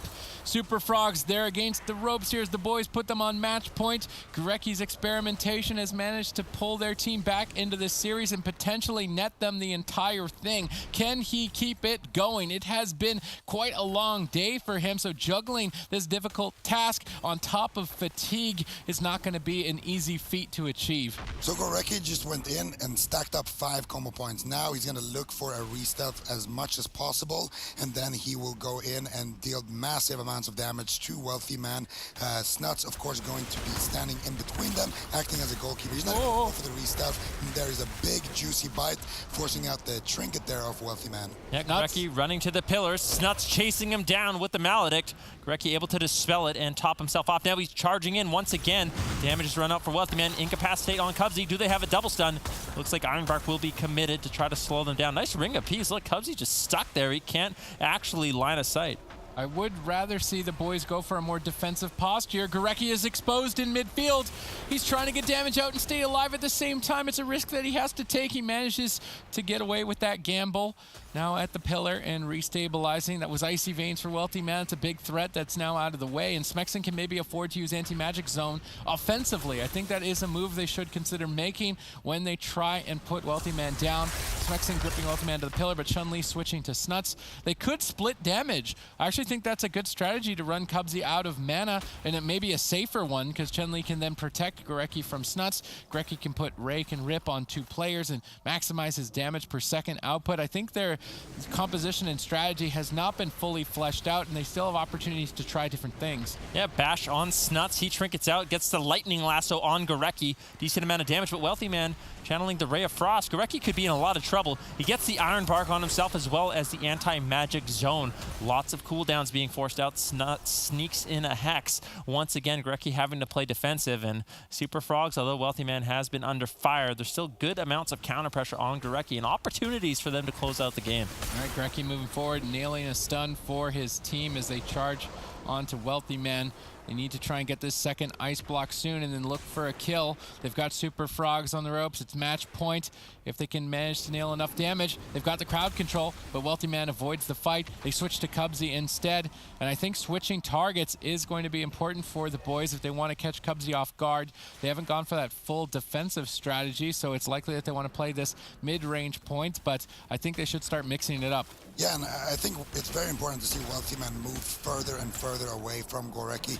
He wants to go almost to where the starting room is, because every single time he's this close to Gorecki, it makes it very difficult for Snuts to actually get that damage going onto the DPS and stop Gorecki. But if he drags the melee further away from Gorecki, Gorecki's gonna have to leave that pillar, gonna make it a lot easier for Snuts to apply that pressure, as well as stop Gorecki from getting those pesky restabs. Smexon using the anti-magic shell, but Gorecki in the meantime has to trade out his Barkskin Ironbark as well, as the Gladiator Safeguard does proc on him, so that's a lot of his defense. He cannot feel comfortable pushing in once again, and Cubsy, he has a huge mana lead in this matchup. They're going to have to figure out something quickly. Do they go after Snuts now? Looks like that's where they're turning their attention. A lot of burst damage on Snuts, incapacitate on Cubsy. Can they take him down? Doesn't look like it. Here's the Stormkeeper from Snuts. He's looking to get some counter pressure. Full polymorph secured on Gorecki. Smexon has to use the Icebound Fortitude. He's getting lower, chasing Wealthy Man, continuing to do some damage. Gorecki finally gets out of the crowd control into another polymorph. Wealthy Man really nailing the CC on Gorecki. It's fortunate that dampening is not at critical mass, and Smexon can recover himself with Death Strike, but as we march further into the game, that won't be the case, and it may be likely that we see a Game 7 between the Super Frogs and the boys, but this is the second best map for the Super Frogs. They should technically on paper be taking this matchup with relative ease. It's really only Gorecki's adaptation and play that can turn the tides of battle. As he jumps across the map to deny the drink of Cubsy, they open fire. Cubsy then is able to retreat away and drag Gorecki across the map potentially again. Snuts taking every opportunity to go after Gorecki, but not really finding the kill just yet.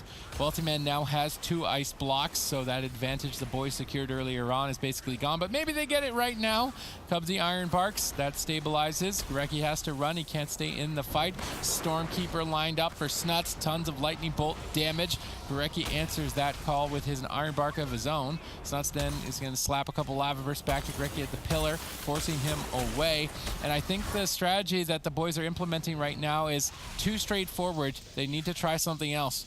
Yep, it looks like the Super Frogs have been able to adapt to the strategy. Smexon getting low. He has to trinket. Gorecki still getting low as well. Snuts, this is really important what he's doing. Keeping the pressure up on Gorecki, now into a full bash. Snuts trinkets out immediately. He is not messing around. Really wants to pressure Gorecki in this situation, not give him enough time to build up combo points, not give him enough time to really take full advantage of the fact that he is that feral affinity. All right, pressure on Wealthy Man, crowd control on Cubsy. It's looking good. Gorecki sees the opportunity, jumps in. Wealthy Man needs to be careful. It's on match point. Can't afford to go down without using Ice Block. Maledicts. Gorecki gets clotheslined as well. Super Frogs look to strike back. Lots of damage from both Wealthy Man and Snuts. Anti-magic zone here protects Gorecki, but he gets thunderstormed out of it. Immediately ducks back into the safety of that shield to stay afloat. Then as soon as that shield dissipates, gets back to the pillar in line of sight. Gorecki is doing a phenomenal job, but I think the strategy overall needs to have an adaptation made, because the Super Frogs are just constantly deflecting and securing more of an advantage as time goes on. Yep, Gorecki still line of sighting, double life sweep onto Cubsy, onto Wealthy Man. Wealthy Man has to trinket out. He doesn't want to be taking too much cleave damage in this situation. 16% dampening as we do march towards the end of this game. Smexon taking quite a bit of burst damage as Wealthy Man does get some casts off. Snuts stuck there. It looks like Cubsy actually going to be sitting down for a drink on the other side of the map, recovering essentially all of his mana. This is so good for Super Frogs. He's got full mana. We're at 20% dampening. You look at Gorecki, he's almost completely tapped on mana. He's looking for a re-stealth now, but I think he's just going to try to get aggressive. Wealthy Man not going to let him drink. They want to secure this massive mana advantage. That Ursul's Vortex, Wealthy Man's overextended. He's getting bursted. Cubsy tries to pick him up, but Smexon grips Wealthy Man even further away. They're on match point. Wealthy Man's in trouble. Ice Block has been forced, and this is the strategy that I wanted to see from the boys, using the Death Grip to pull Wealthy Man or Snuts into a bad position, and then all 3 members try and burst them down. Chasing them into the middle of the map is playing the Super Frogs game. Gorecki now has an opportunity to try and set something up here. Stuns Wealthy Man, moves over to Cubsy, sets up the bash. There's not enough damage, though, to take Wealthy Man down. Gorecki isn't in there participating. but as Dampening ramps up higher and higher, looks like it's still anyone's match. The boys just want to walk away with this, but the Super Frogs are making it so difficult. Yeah, they're really making it difficult for the boys to actually close out this game. Wealthy Man still one ice block available, a major defensive, but caught into the double leg sweep with no trinket. Cubsy might want to consider using his Iron Bark, but it looks like he's going to be okay. And look at Gorecki sitting down. He got a whole bunch of mana there, I believe, and that actually puts him at a bit of a lead as we are at 25% dampening. Now Gorecki feeling comfortable. He's going to be pushing in on Wealthy Man. Do they have the damage? One Maledict, two Maledicts. Wealthy Man getting lower and lower. Iron Bark from Cubsy should be enough to keep him alive. Just spam casting. Gorecki in midfield getting caught by a couple of Maledicts from Super Frogs. As he does line of sight, he will be able to stabilize and survive. That was a scary moment. Yeah, every time Gorecki makes a push, Snuts looks to punish. And every opportunity. This Hex, very sneaky cast by Snuts, and again, Gorecki making mistakes. Could maybe cost him the match. He's lucky it ends up breaking early. No advantage really forced at the end of that Hex. Mana in favor of Gorecki, though, as we move deeper into Dampening, but Smexon is getting bursted. Anti-magic zone. Is it going to be enough at 29% Dampening? It does look to be the case, but now actually overlapped with both Iron Bark and Icebound Fortitude. This is a massive mistake now on the side of the boys. You can tell that fatigue is setting in. Gorecki getting caught in a polymorph. This is not a mistake you expect to see of a player at this caliber, and could ultimately cost him the series here as they look to advance to a Game 7. Super Frogs are in the driver's seat.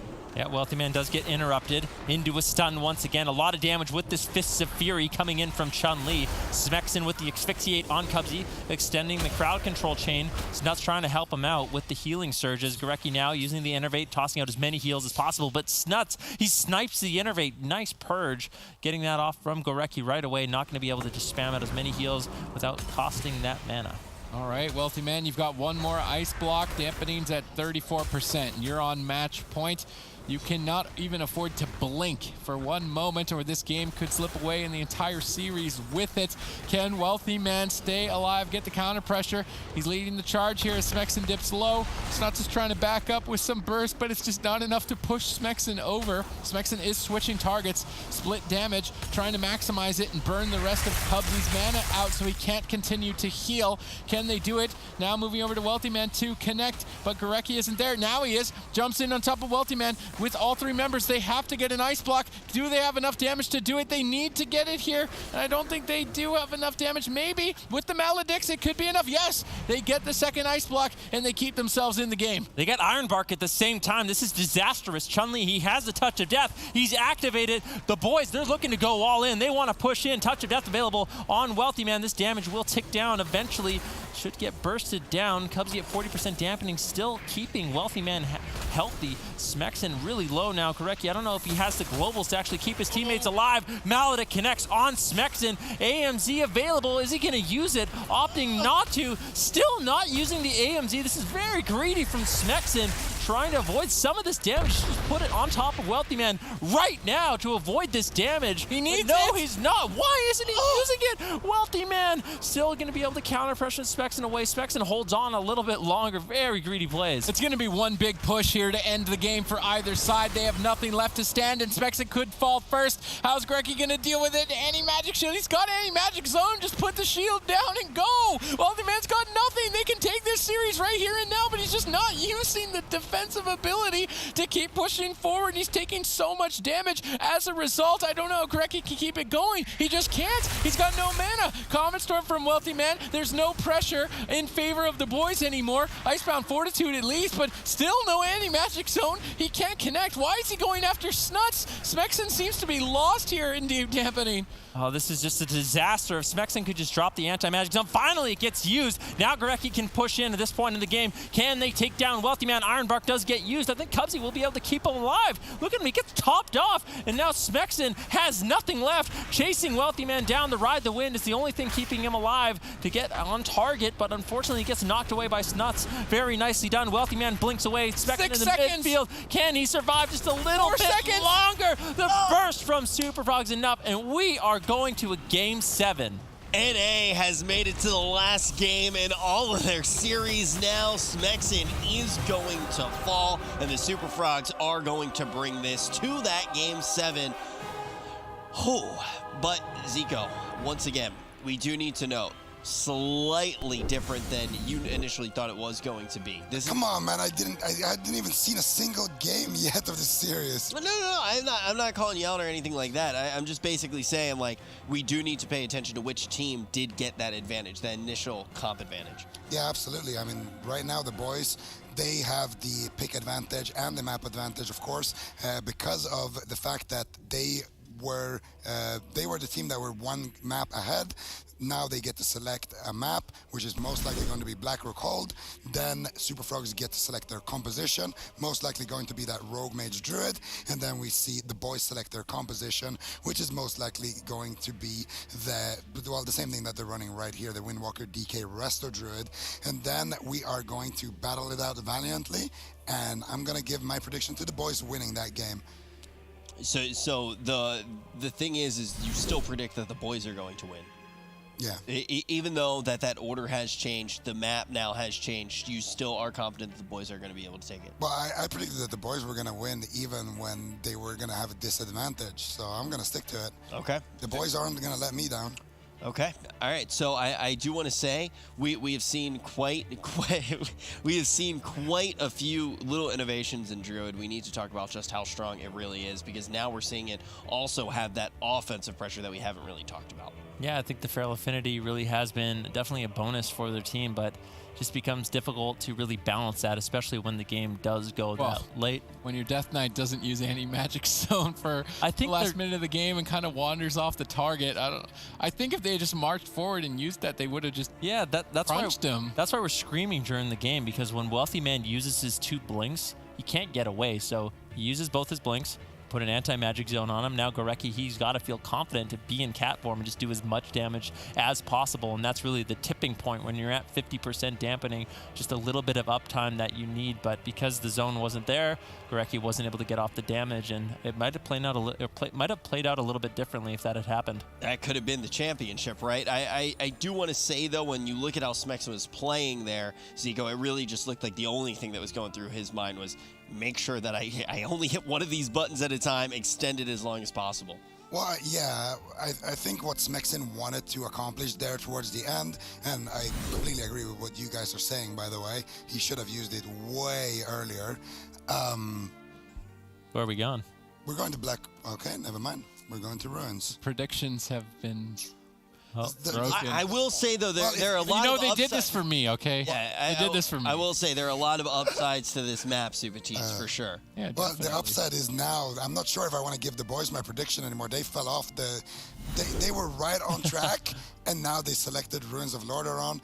Super Frogs, they're still staying with my prediction here, playing Rogue Mage Druid, so I don't know. Maybe this is Super Frogs' game to take now.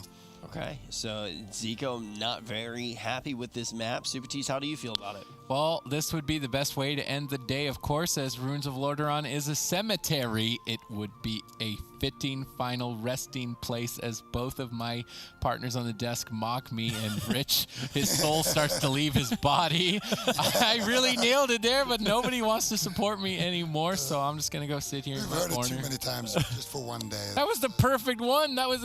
This is game 7. That's true. The execution was nice. But It doesn't get better than this. It's just not original. You guys are just haters. We heard it. You're all just haters. I don't know how long I've been casting for you and how many times you've said that, but What year was that? I think it was it 2015 Bean?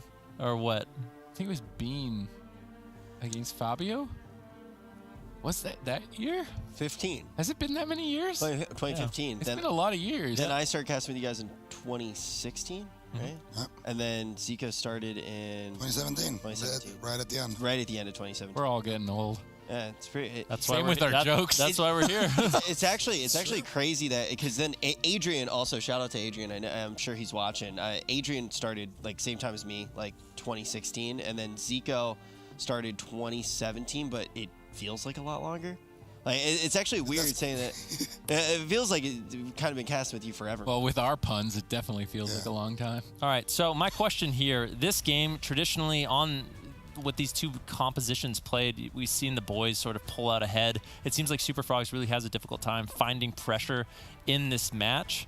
Snuts tries to get a little bit of damage on Gorecki, on Smexon later on, but the boys kind of figured it out. What do you think Super Frogs needs to do in order to pull ahead?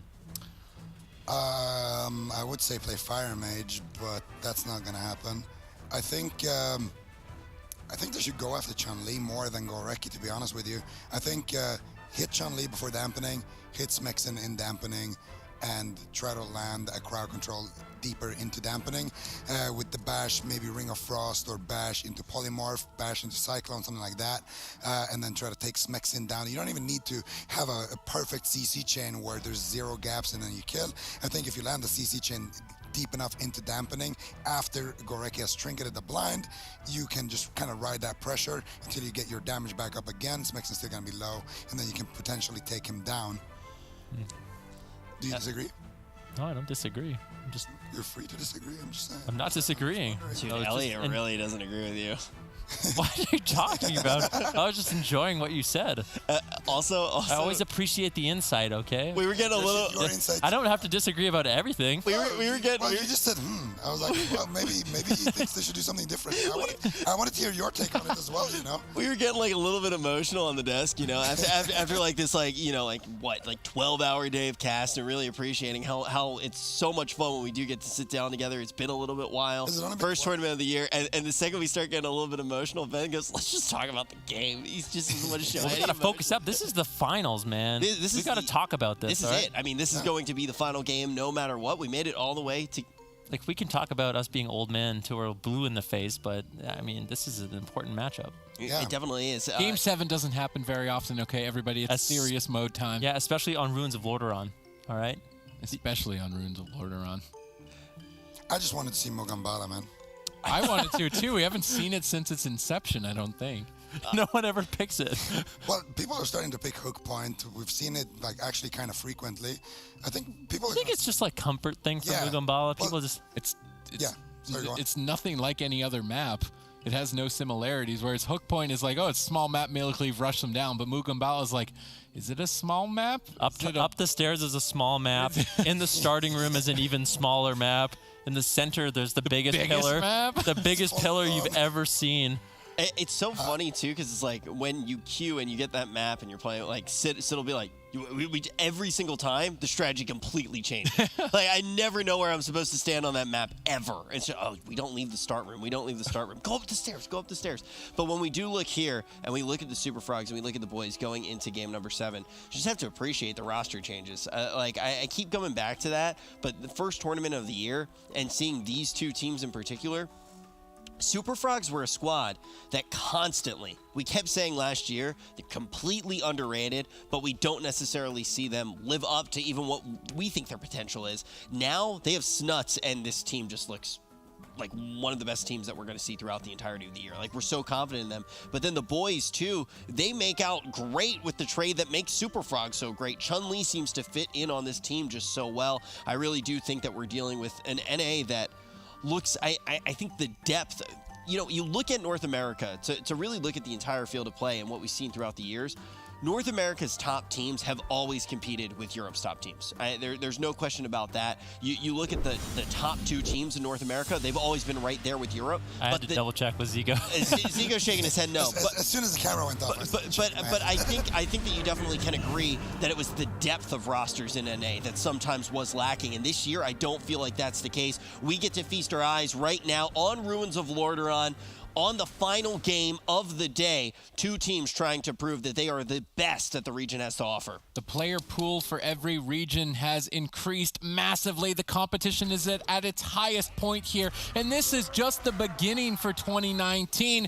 Super Frogs are going to lead the charge. Snuts goes all in to take out Gorecki. He wants this. He's thirsty for it. Gorecki, how are you going to handle it? It's match point. There's a lot of pressure. If Wealthy Man can get over there, he blinks in aggressively. Gorecki denies the kill for now and holds out just a little bit longer, but Snuts is going all out. He's going to trinket. He wants it. Yeah, a lot of pressure on Gorecki. I really feel like Super Frogs, they feel like they can afford to go aggressive early on. They probably won't fall with Cubsy backing them up. There's a full bash on Gorecki, but Chun-Li with beautiful peels drops the Ring of Peace on Gorecki, preventing Snuts from really getting any additional damage. And this small little tomb you see up here on this ramp that Gorecki is using makes it really difficult for Wealthy Man to really connect any damage. Yeah, Wealthy Man's going to have to look to try and just deflect Smexen and Chun-Li off himself while Snuts does all of the heavy lifting. It's going to to be up to him to carry the team here. He catches Gurecki. It's nice moves by Snuts. Melty-Man just needs to make his way over there. He just doesn't have it available. He's just polymorphing up Chun-Li, stalling out the game. And Smexen may have snuck a polymorph here with that Dark Simulacron. Curious to see how he uses it. In the meantime, they've crossed crowd control, both Chun-Li and Smexen. Wealthy-Man finally able to cast. Nope. Gurecki bashes him and says, no way. And it kites immediately back out of line of sight. Nice bear form here by Gurecki, immuning a lot of Snuts' pressure, and that early aggression has been diffused by the boys. Honestly, Gurecki has really impressed me all day today with the way he handles this type of pressure. Now a full leg sweep on Snuts. Do they have the damage to take him down? Cubsy should be able to back him up, throwing out the regross with his Innervate. Lots of efficient healing. The Nourish spam does come in as well. Snuts does get topped off. And now Smexen, Chun-Li, they're feeling confident enough to get back on Wealthy Man. Don't need to assist Gurecki any longer and really want to start generating some pressure. Snuts is do or die. Kill Gurecki or be knocked into second place. Everything on the line here in Game 7. Cubsy jumps in. Do they have enough damage to do it? No. Swiftman immediately picking Gurecki back up to full. His cooldowns have reset. The teams are evening out. Now Gurecki getting aggressive, jumping onto Wealthy Man and stun locking him. Trying to get some aggression for his team. Meanwhile, Snuts is still keeping the train. He's got the pain with that Vendetta available. Just waiting to see when he's going to pull the trigger on it. That red cloaked figure icon below Snuts' frame. When that starts glowing, his damage gets going. Yeah, it definitely becomes very scary. We need to wait for the Gladiator's Maledict trinket as well. Gurecki into the kidney shot. Snuts getting leg swept with the Wealthy Man and Cubsy. Beautifully done by Chun-Li. Another stun on Cubsy. Wealthy Man gets interrupted. Now Maledict's flying in from the boys, trying to force the first ice block coming in from Wealthy Man. On Dalaran Sewers, we saw a really good job by Chun-Li, Smexen, and Gurecki using all three of those trinkets in a coordinated assault to get the first ice block, the second ice block, and then ultimately close out the game. So that's what I'm looking for again. Yeah, Maledict's is a very important trinket to coordinate for the team of the boys.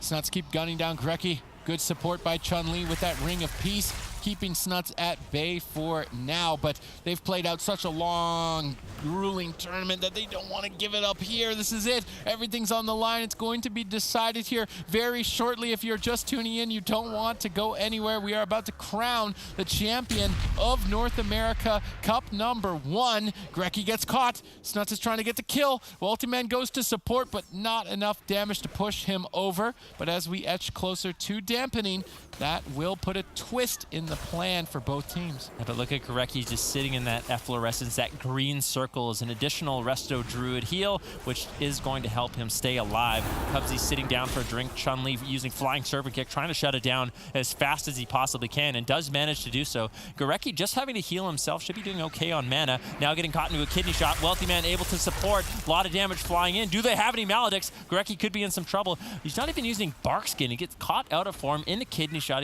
He must have enough hots. You see Wealthy Man get those Kleptomania, but I think he just used it right now, forcing Gurecki in bear form and just maybe allowing Snuts to land another stun when he's in caster. Gurecki denying the drink, but Super Frogs are getting a bit of a mana lead here as we get closer and closer to dampening. Gurecki gets caught again by Snuts, but Snuts is being pressured. He can't afford to throw this away. It's match points. Evasion trades, denies the kill.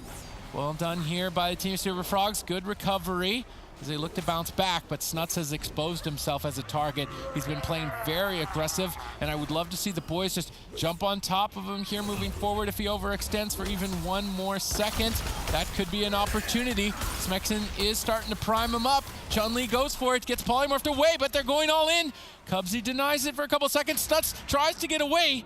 He manages to pull out just in time. Maybe not. Chun-Li knocks him back into the fight, but Smexen can't make his way over. Wealthy Man with perfect control. That was a really good kidney shot by Snuts too. Chun-Li with no trinket, just really defensive, of course, so Snuts doesn't have that available for offense for a couple of seconds, but it was something that did keep him alive off the back of that really nice Ring of Peace Chun-Li had to keep Snuts in combat and prevent him from running away. Snuts, he's got the aggression and the awareness to play defensive at the same time. He's the most well-rounded player for sure in this game. Can he keep it up and carry the team under this pressure? He catches Gurecki. Wealthy Man's in position to back him up, and dampening has arrived.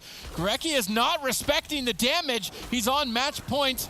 Now they overcommit their defensive lineup, using basically everything but the kitchen sink to stay alive. That disrespect is going to cost them. Yeah, but Gorecki managed to hold on to his trinket, so the next stun, he will be able to trinket out of that and try to get some hots on himself once again. Full bash on Snuts. Snuts not using his trinket, and he has Vendetta. That's very important. Decides to pull the trigger. There's the kidney shot and Vendetta. Gorecki doesn't care. He's just going to sit that full stun, not trinket out of it. His heals are still so powerful at only 10% dampening. It's going to take a little bit more to take him down. But Cubsy has that mana lead. It's starting to establish itself. Gorecki was the MVP for the boys with that feral affinity, but he cannot exploit that advantage against this rogue mage composition, so he's focused much more on turtling up and playing defensive and just staying alive, so he can't carry the team. Caught in a stun, but at the same time, Wealthy Man he opts to trinket Ursul's Vortex on the blink. Well placed there. That should be enough for Gorecki to get out of line of sight. Amazing play. Cubsy got swapped to in the midst of that as well. Both teams keeping each other on their toes here in Game 7. Who is the most vulnerable kill target right now for the boys?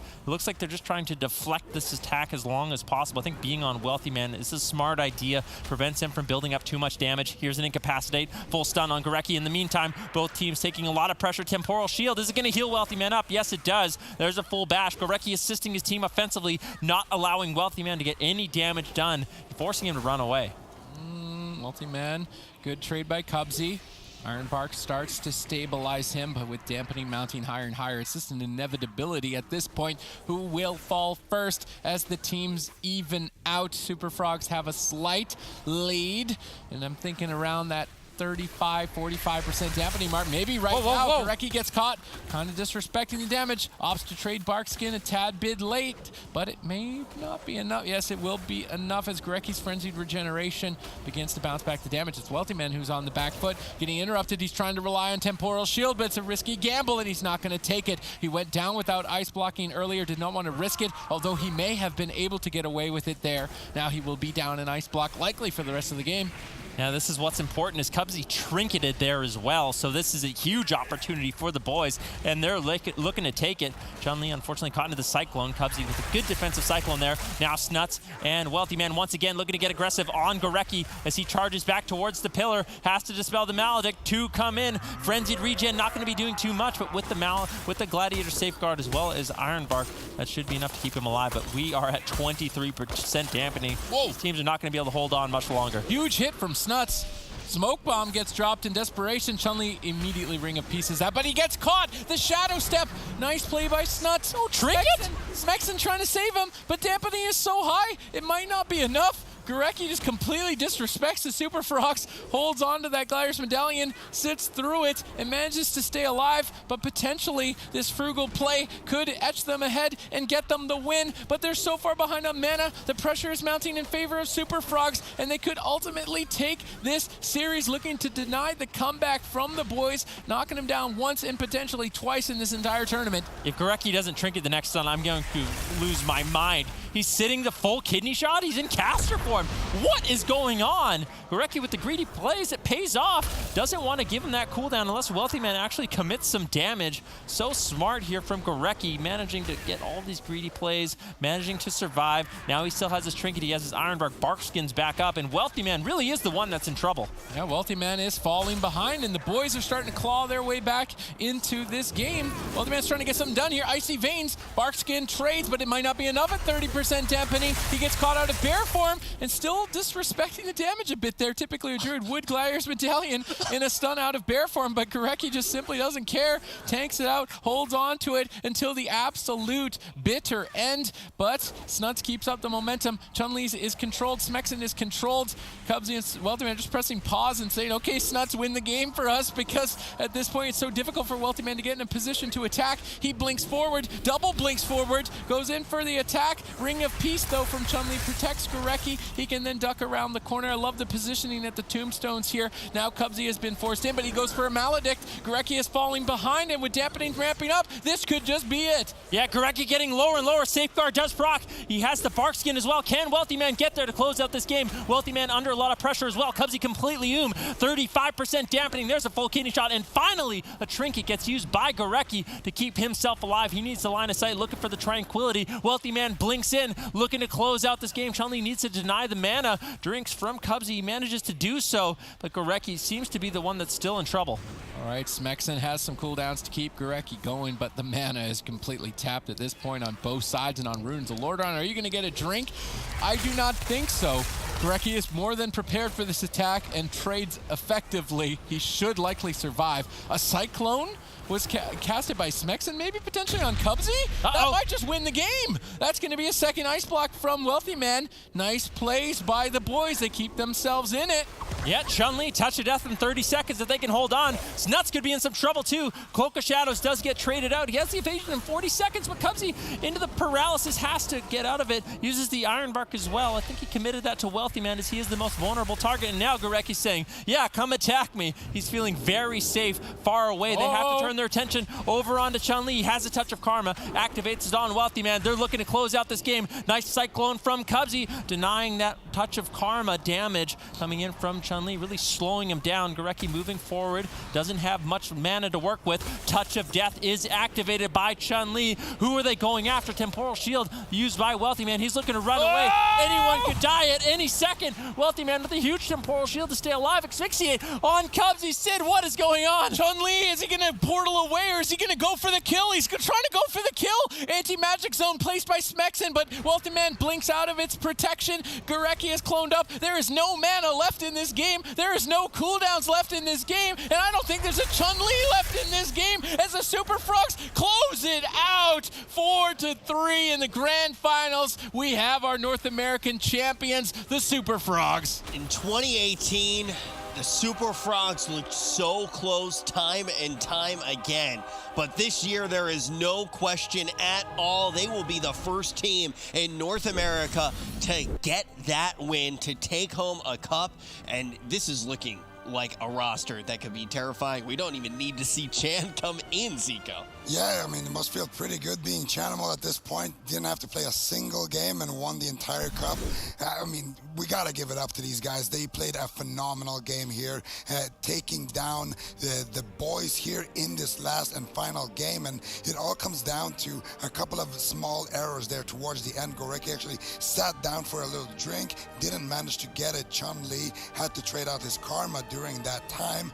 And then we saw Snuts catch that opportunity and actually managed to take him down towards the end of that one. Phenomenal plays all around. We got to give it out to Snuts as well. This guy is playing Warlock as his main. All of a sudden, we see him playing the Elemental Shaman. Looking phenomenal on it, playing Rogue in the last and final game and doing such a great job as well. This guy is a really, really big X factor for this whole roster. And another scary thing to think about, they can play Ellie, Warlock, Druid with Snuts on that Ellie and Chanimal on that Warlock.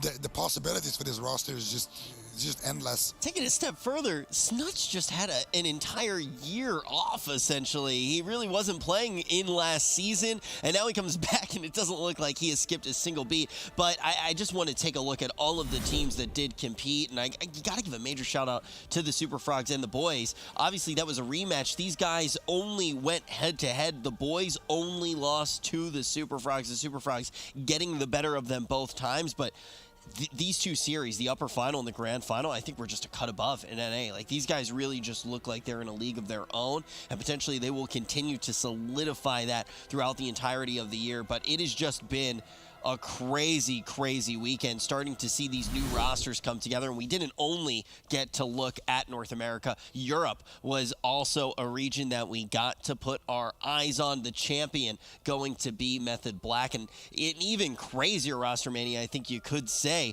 in the EU. Ultimately, Method Black, the only roster that did stay together. But now this is the really exciting part. You can look at the bracket all you want. You can see the matchups. You can see how they got there. But the real thing that we're all excited to see, and the reason that the players are playing, it's for the points that are up for grabs, trying to get to the LAN. And it is going to be the name of Super Frogs at the very top of the standings. I think that they struggled to get to LAN sometimes last year. Not going to be the case anymore. They're backed up by the boys, Storm behind them, and the Rejects just barely making taking that 4th place. And as you can see, there is a crazy amount of drop-off on the standings. You really want to be getting qualified in those top 2. And looking at the EU, we can see the teams here that are able to grab it. Method Black, no surprise there. They were in 1st place just time and time again. They were just grabbing points. They were just collecting them, absolutely hoarding those points, even though they already knew they were going to be the squad that was going to BlizzCon. But the Chalky Milkmen, a very new name to see on our standings. I don't think we expected those words to ever